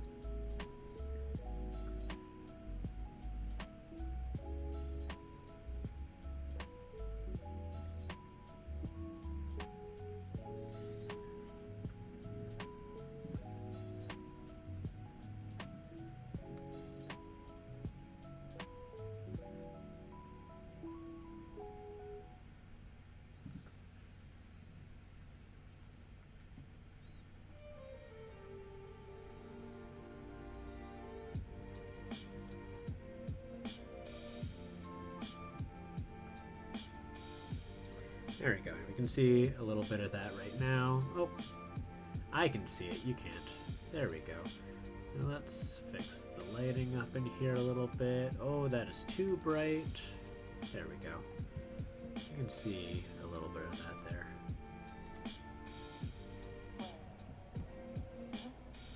Or if we put it sideways, it still has that shadow.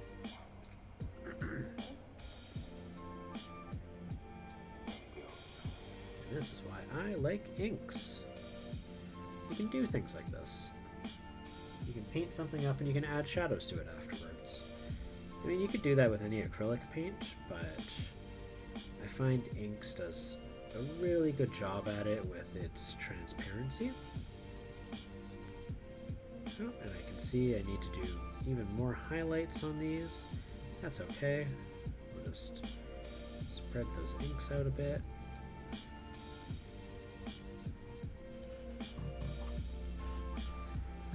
Brush. I'm just going to go in here and we're just going to do little circles.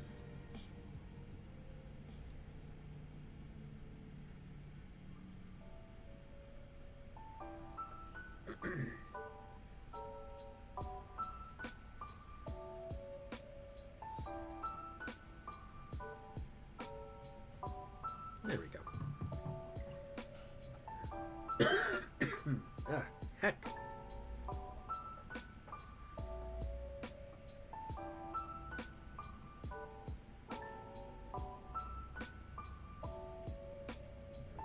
Go in here. These areas would be a little darker.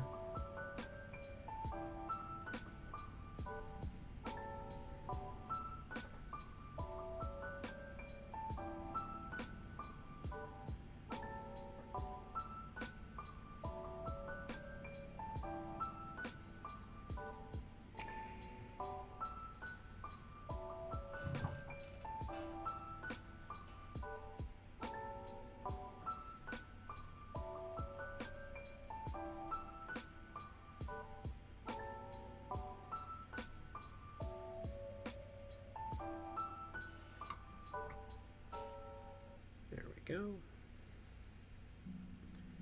That's looking nice. And I feel like this, I could probably make that a little bit better.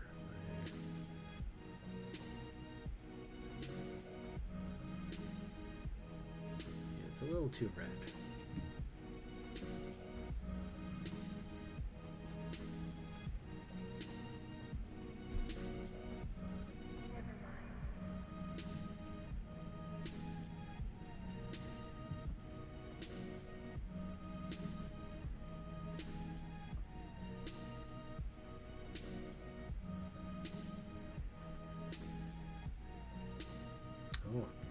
It is dry in this room. I had a lot of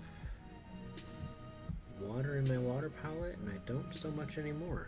I might need to fix that.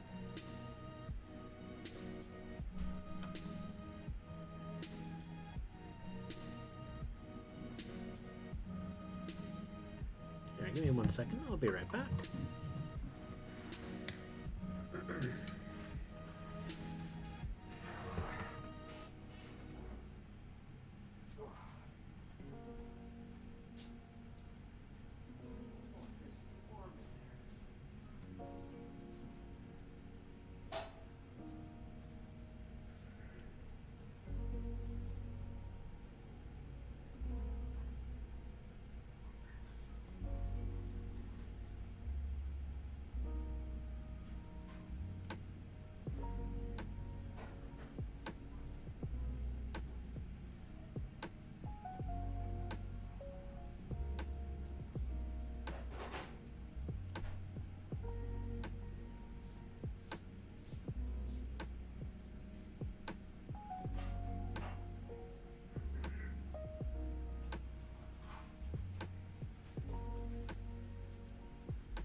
There we go. That's much better.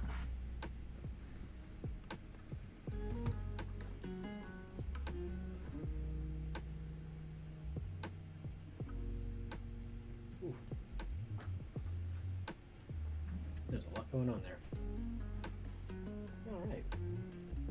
Oh, hello, Ganon. Are you coming to say hi? Hello, little buddy.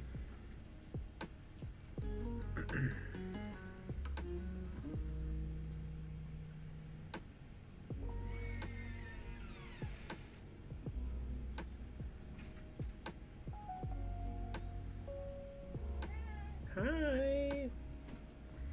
Hello, Ganon.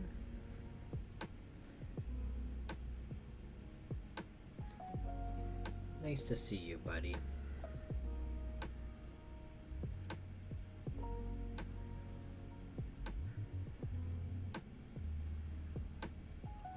There is a kitty. Here, give me 1 second. I'll close the door so I can show you to him. Is that better? That's a little bit better. Hey, buddy. Yeah, I'm staying here. Don't worry. Don't worry. Here, you want to come over here?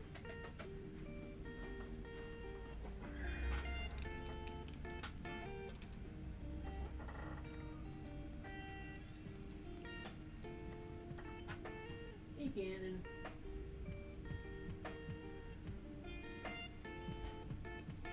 Hey. Hello. Yeah, head scritches. There we go. Oh, you're so cute.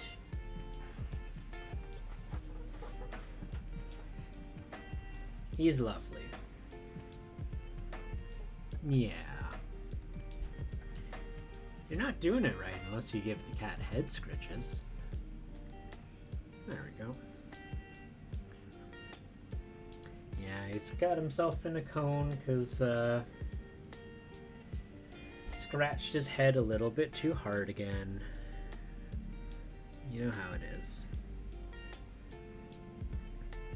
It's just so itchy sometimes. Can't control it.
I'm surprised he's not meowing for food yet.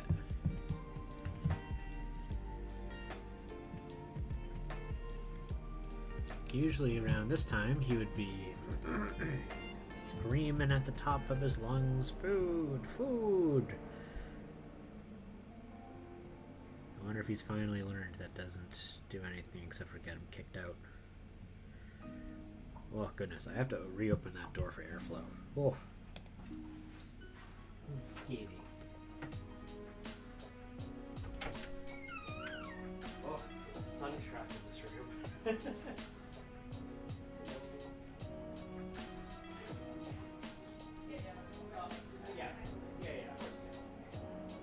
I don't intend to. Order out. Or rice, if you can make rice. Oh, I don't know, you don't have to. I mean, I can make the rice. Fine, I'll make the rice. It's gonna be one of those two. Either mom meatballs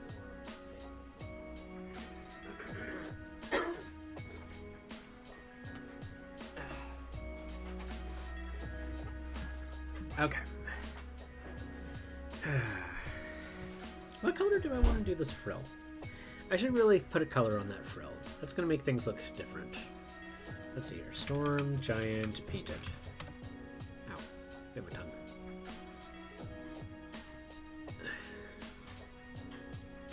Is everyone just doing black? I hope they're not just doing black. Red, eh. It's very Roman doing it red, and that's Roman Greek is kind of the look. Here, maybe if I could do WizKids. WizKids. So, color-wise, I've got green and purple, which are complementary colors to another. And this, hello. I heard color-wise. Yeah. And I'm glad I didn't hear brown. I'm not gonna do brown. Maybe I should do brown to spite you. Jerk. WizKids, Storm Giant. I get accused of doing brown too often. That has been the accusation, is Chris, you use too much brown, you do brown for everything. Mia's laughing at me now.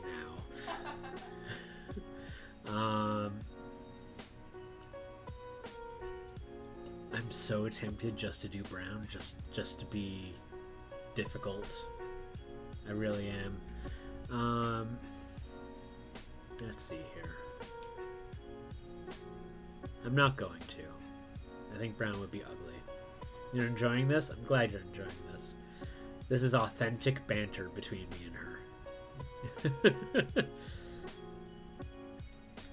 Get a sample. Okay. Yeah, I'm not going to do any of those. Those are the... Okay. So, green and purple, complementary colors. They're opposing colors, so I could do a variation of either a very dark purple or a very dark green maybe for this. Because they're complementary in that fashion. I've got a little bit of a red hue in there to also go, like red goes nice with purple. Maybe I could do blue. Because red and blue go well with purple. Purple is comprised of that, magenta. I might go with blue. Let's slap on a really dark blue and see how it goes. So this one is Nightmare Black, which is a very good bleh. It's a good bleh. Fun fact, in Russian, blue is Galuboy. Anyone who's interested in Russian. Я плохо понимаю по-русски, but I do know that blue is Galuboy and purple is Papurne.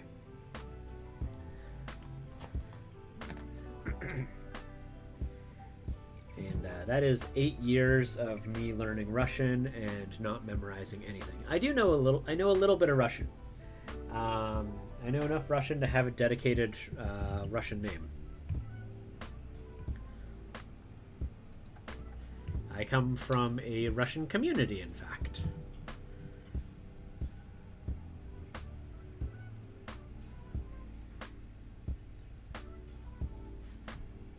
The more you know.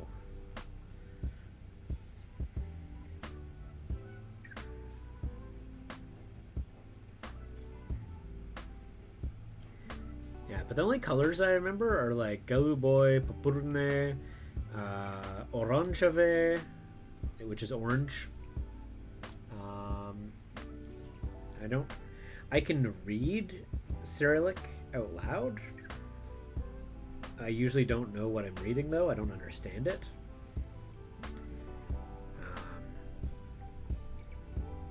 Which is fascinating because I found out, I want to say it's Mongolian. They use the Cyrillic alphabet, which I was unaware of for many, many, many years.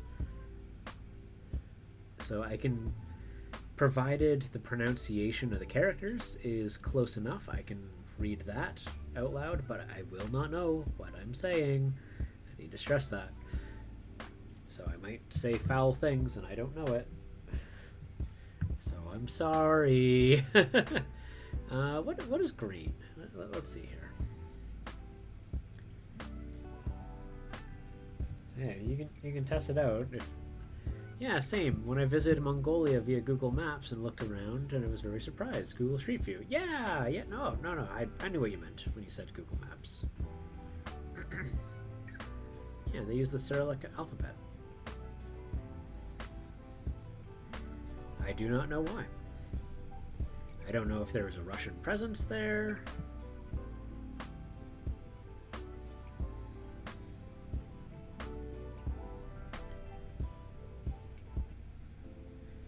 You were visiting Mongolia via Street View. I like that. Let's see here. I think I remember you talking about visiting places with Street View. All right. If I go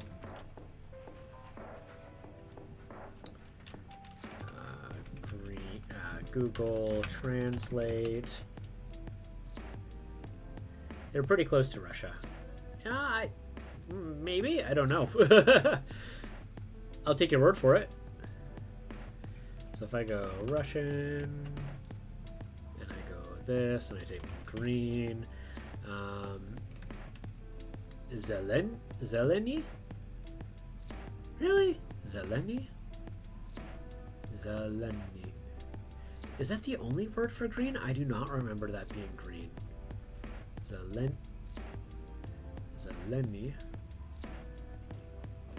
Syroy? Syroy sounds more familiar. And then, what is that? Zvesh. No, it's not Zvesh. That's Zve. What is that character? I do not remember what that character is pronounced as. Cyrillic alphabet. Cyrillic script. Okay, script. Oh, they're sharing a border. Okay, that would make much more sense then. Oh my goodness, why can't I? There we go. oh, sorry. Wow, I'm fine. Okay, Zveshi. Really?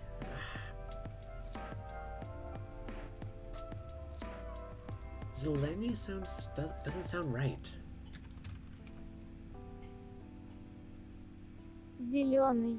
Zelony. Zelony sounds a bit better. Yeah, I can't remember. I was a bad Russian student. I'm just going to point it out very here. Me knowing how to read does not mean I was a good student. Because I took Russian for over 8 years. And like the teacher we had would pass people who should have failed. Uh, like me, I should have failed. Hey, Lucky Loki, how are you doing today? Nice to see you. Nice to see you. Is that blue? That's a blue palette. Goodness, I hope this blue works out. I feel like I am maybe making a mistake. I don't know.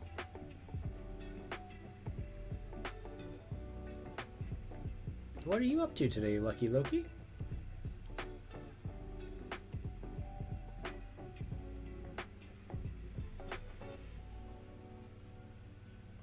Decently, thank you.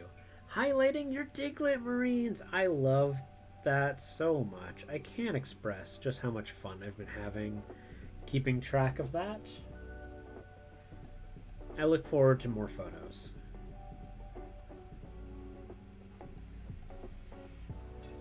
And I love the one where it's just his legs sticking out. Like, that brings me so much joy.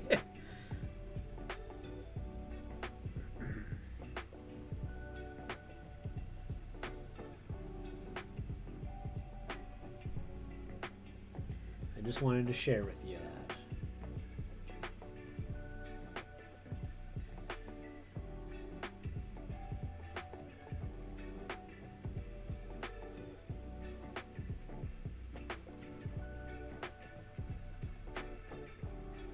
For anyone who's not familiar with what I'm talking about, feel free to go into the Discord, join up if you're not already, and you can check in the Works in Progress channel, and you'll see a post from the Lucky Loki of Gene Stealers and kind of orange hue. I don't know if they're supposed to be Imperial Fists. Yellow's a hard color, so orange usually works. That's for myself and just my bad memory. But yeah, Lucky Loki's been working on Diglett Marines, and it's so cool.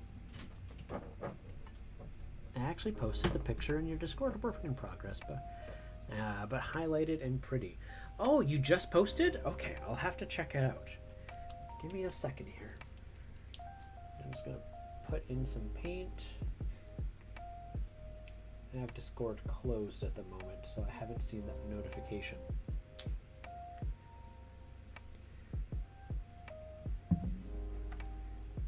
Let's take a look at that, Lucky Loki.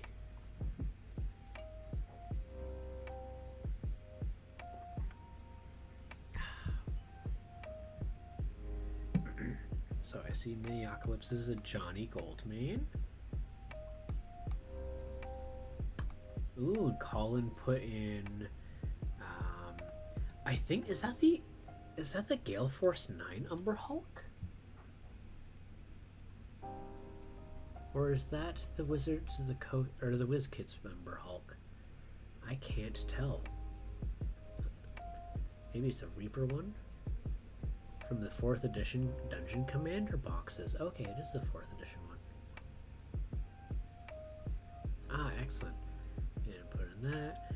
Oh, I love the legs sticking out. They're so cute and funny. I love it. It's a silly project. And Imperial Fist. I was right. Yes. I couldn't remember if they were yellow or if they were orange. That was just my memory. I don't have any transfer sheets for the emblems, so I might have to freehand it. Oof, yeah, freehanding can be tough. Okay, so this blue is way brighter than I anticipated. So let me try night blue. Let's see here. Oh, perfect. That is much better. All right, so what we're going to do here, speaking of freehanding, I'm going to be doing a bunch of highlighting. Oh, boy. I had a couple Pocky, so that might help with my...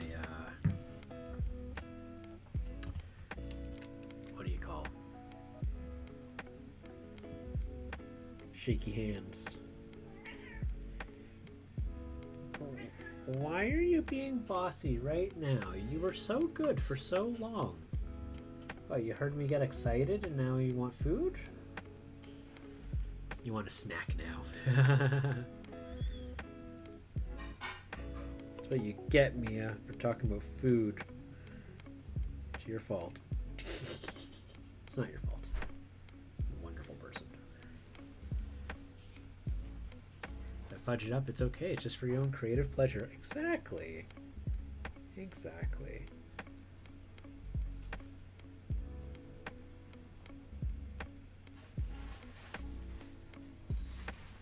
Chips. Chip bags.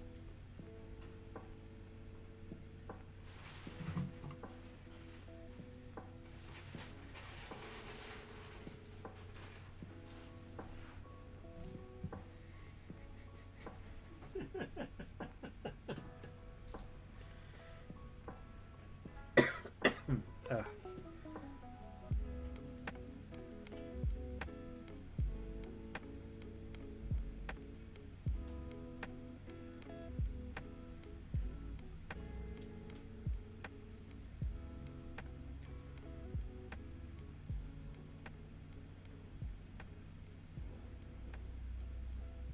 Heck.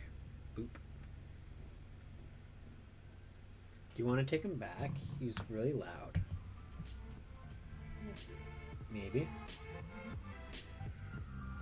He might not welcome it, but I welcome it.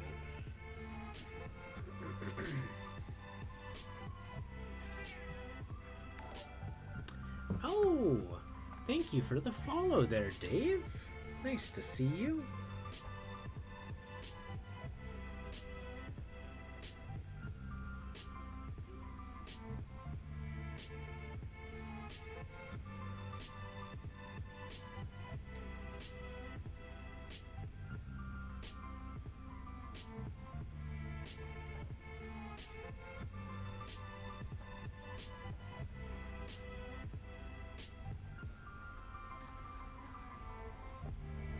Oh, boop. That was too much. Oh, you have a good one as well there, Dave. Missed your message there. Finished up the Mortarion model you did last week. Feeling a bit burned out. What's the Mortarion model? Oh, hi, Gannon.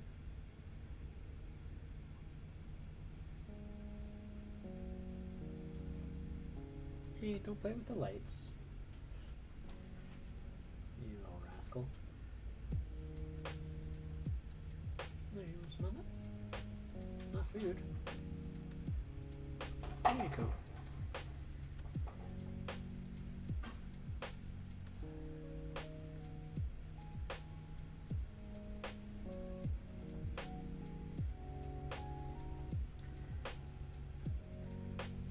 I don't know if I've seen yours. I'm also not a Warhammer player, so if that's a Warhammer model, I haven't touched the game for 10 years, so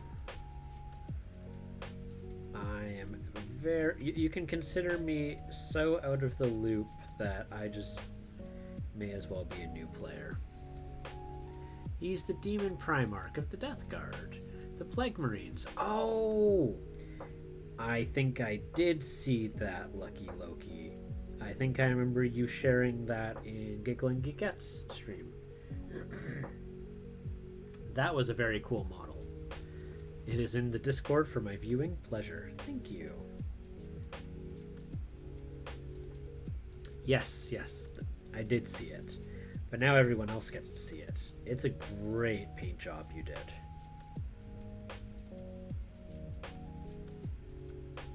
You should be proud of that. It was beautiful.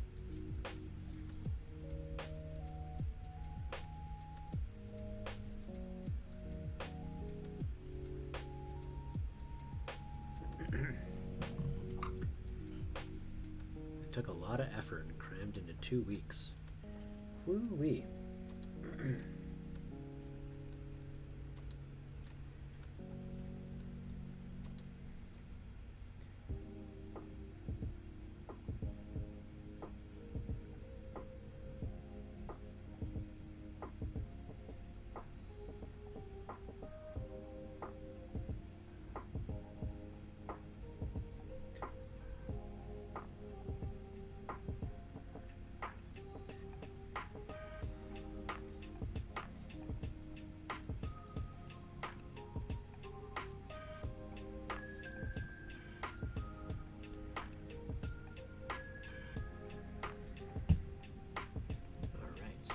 that.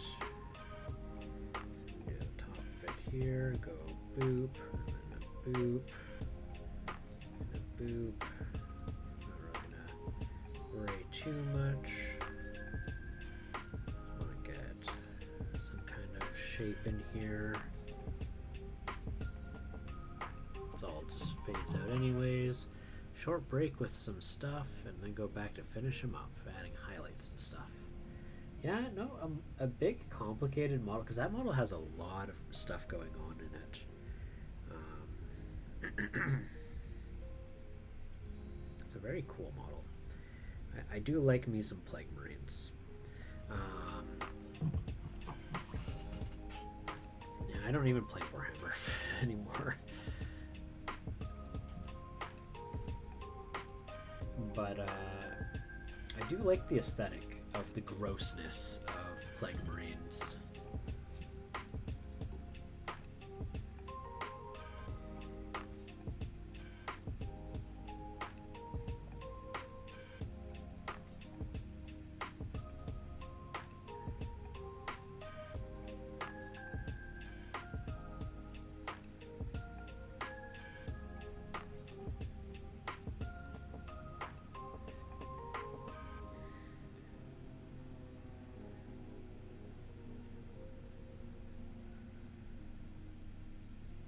Oof, whoops, did too much that one.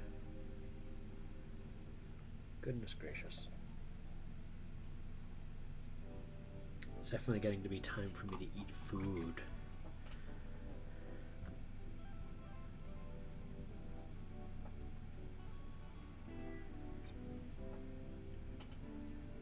Too much for the eye. Yeah, no, that's fair.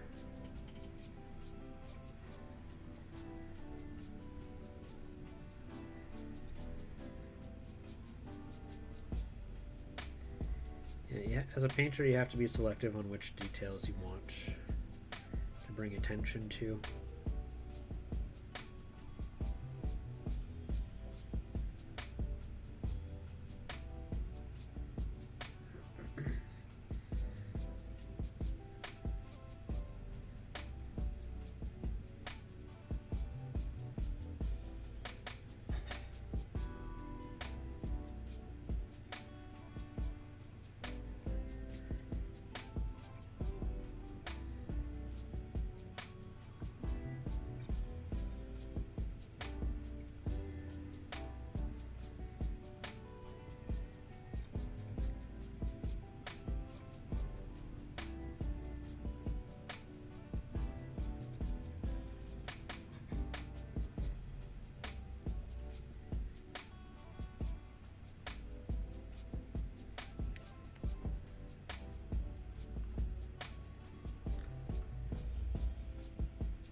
I wonder, is there maybe just like a larger brush that I can just use?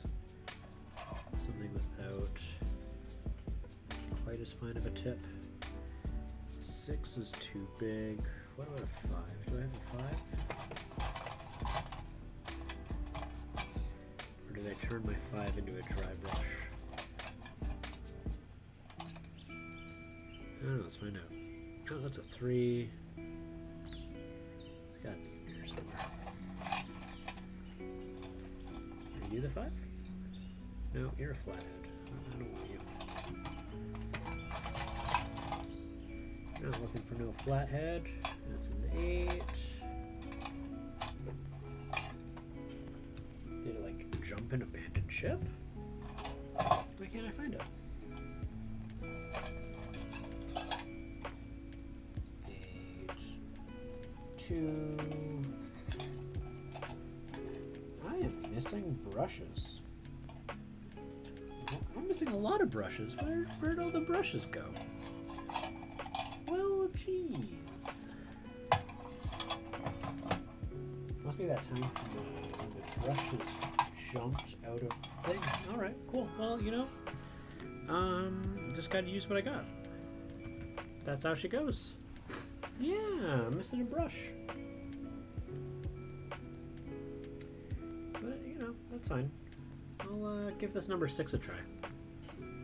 Maybe it will be good enough, you know? Or maybe the set never came with a number 5 and it just jumped to 6.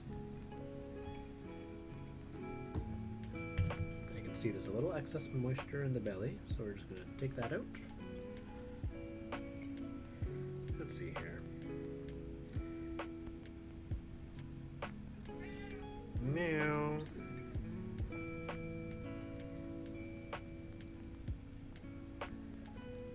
Oh, this is working much nicer. The other one was not a bad brush, but for the job I'm trying to do, it was not doing me any favors. It's not making friends with me.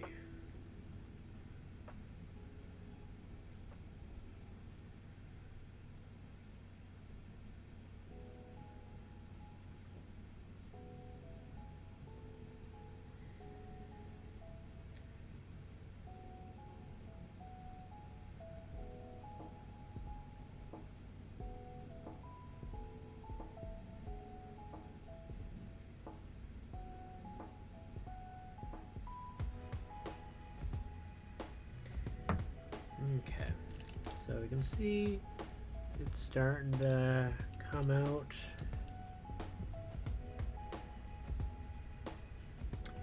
But I'm probably gonna need again.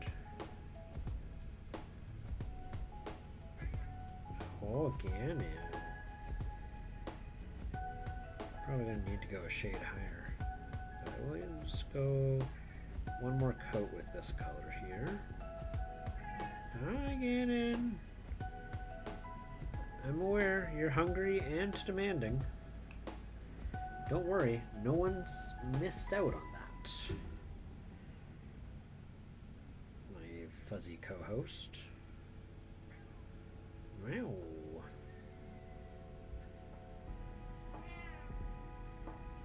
And how do I like the blue? I think the blue does a good job. I think blue is good. I do not think I am making a mistake with blue.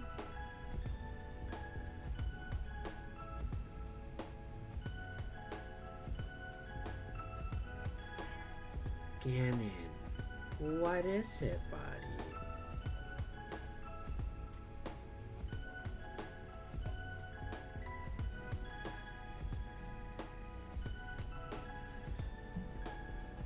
Brush past it then, but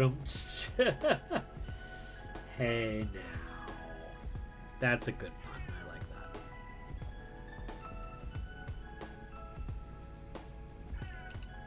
This is a pun-friendly stream. Ganon, stop it. Please? Stop your crying?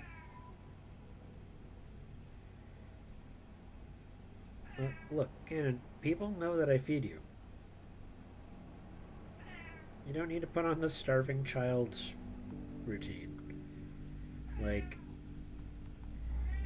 I've been streaming for a few months now. They've seen that you are not a skinny kitty. In fact, you got a kadunkadunk. You got a little bit too much of a kadunkadunk.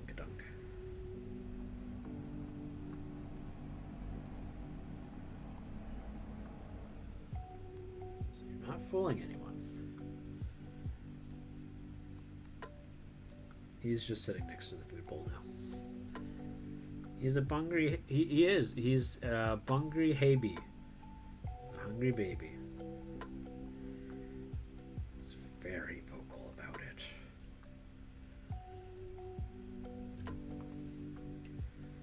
Lord, have mercy. If Ganon's hungry, he'll let this whole house know that it is taking too long.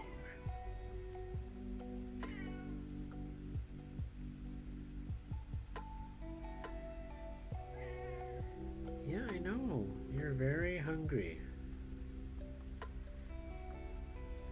And you know what? I fed you not too terribly long ago. And I'm going to feed you in about 10 minutes. I'm going to wrap up the stream and I will feed you in 10 minutes. How's that sound? Does that sound okay? Do you approve, Ganon? Hurt. Ooh, I get to use one of my favorite blues. I love this blue.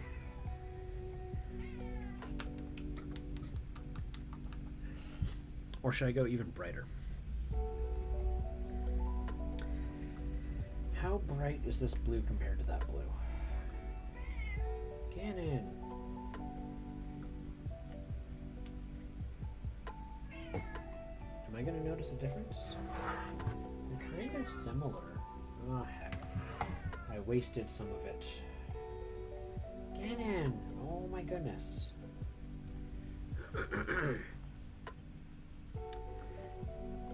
Is it punitive? Ooh. Oh. See, I can't even tell if that's supposed to be like negative or positive.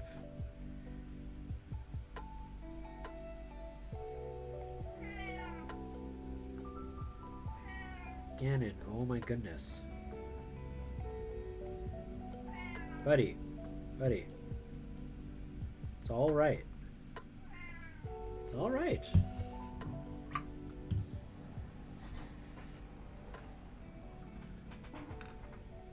All right, you know what? We're just going to jump straight into this. Oh, you mean punishment? No, I do not think it's punishment. I like puns.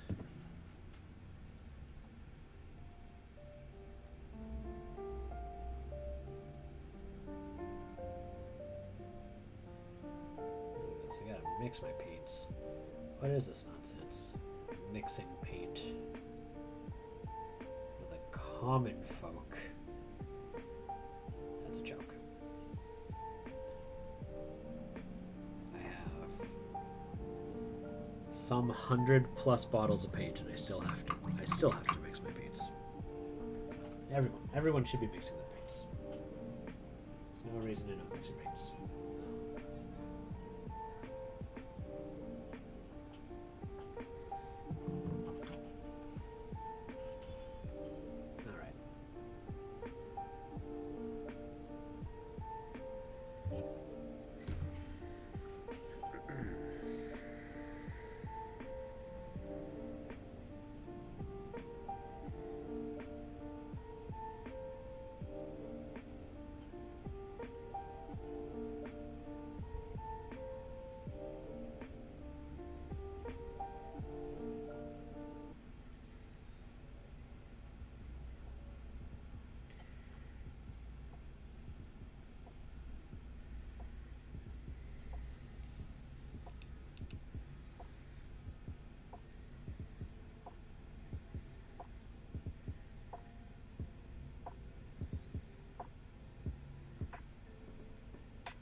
Oh, Ganon. He's back, guys. He's back.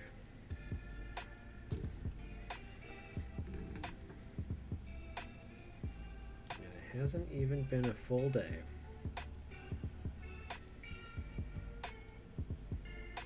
The cat came back the very next day. Do. Don't know how that song was so catchy. I don't know. Does anyone else find it like a catchy song? Like, does anyone like that song? Real question. I'm not trying to be a troll. No judgment either.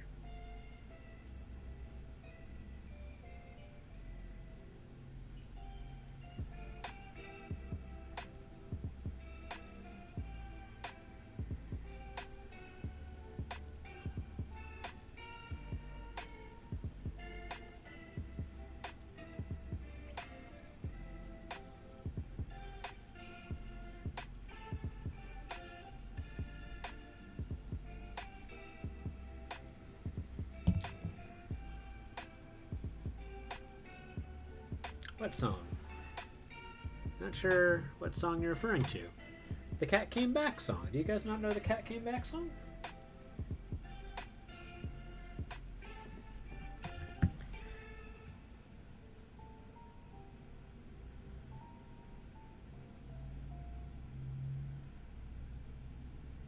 Am I the only one that knew that? Yeah, there you go. Not the songs on my playlist. I love all these songs. I mean, that's why I have them in my playlist. Clearly not your case. There was a animation from the early 90s that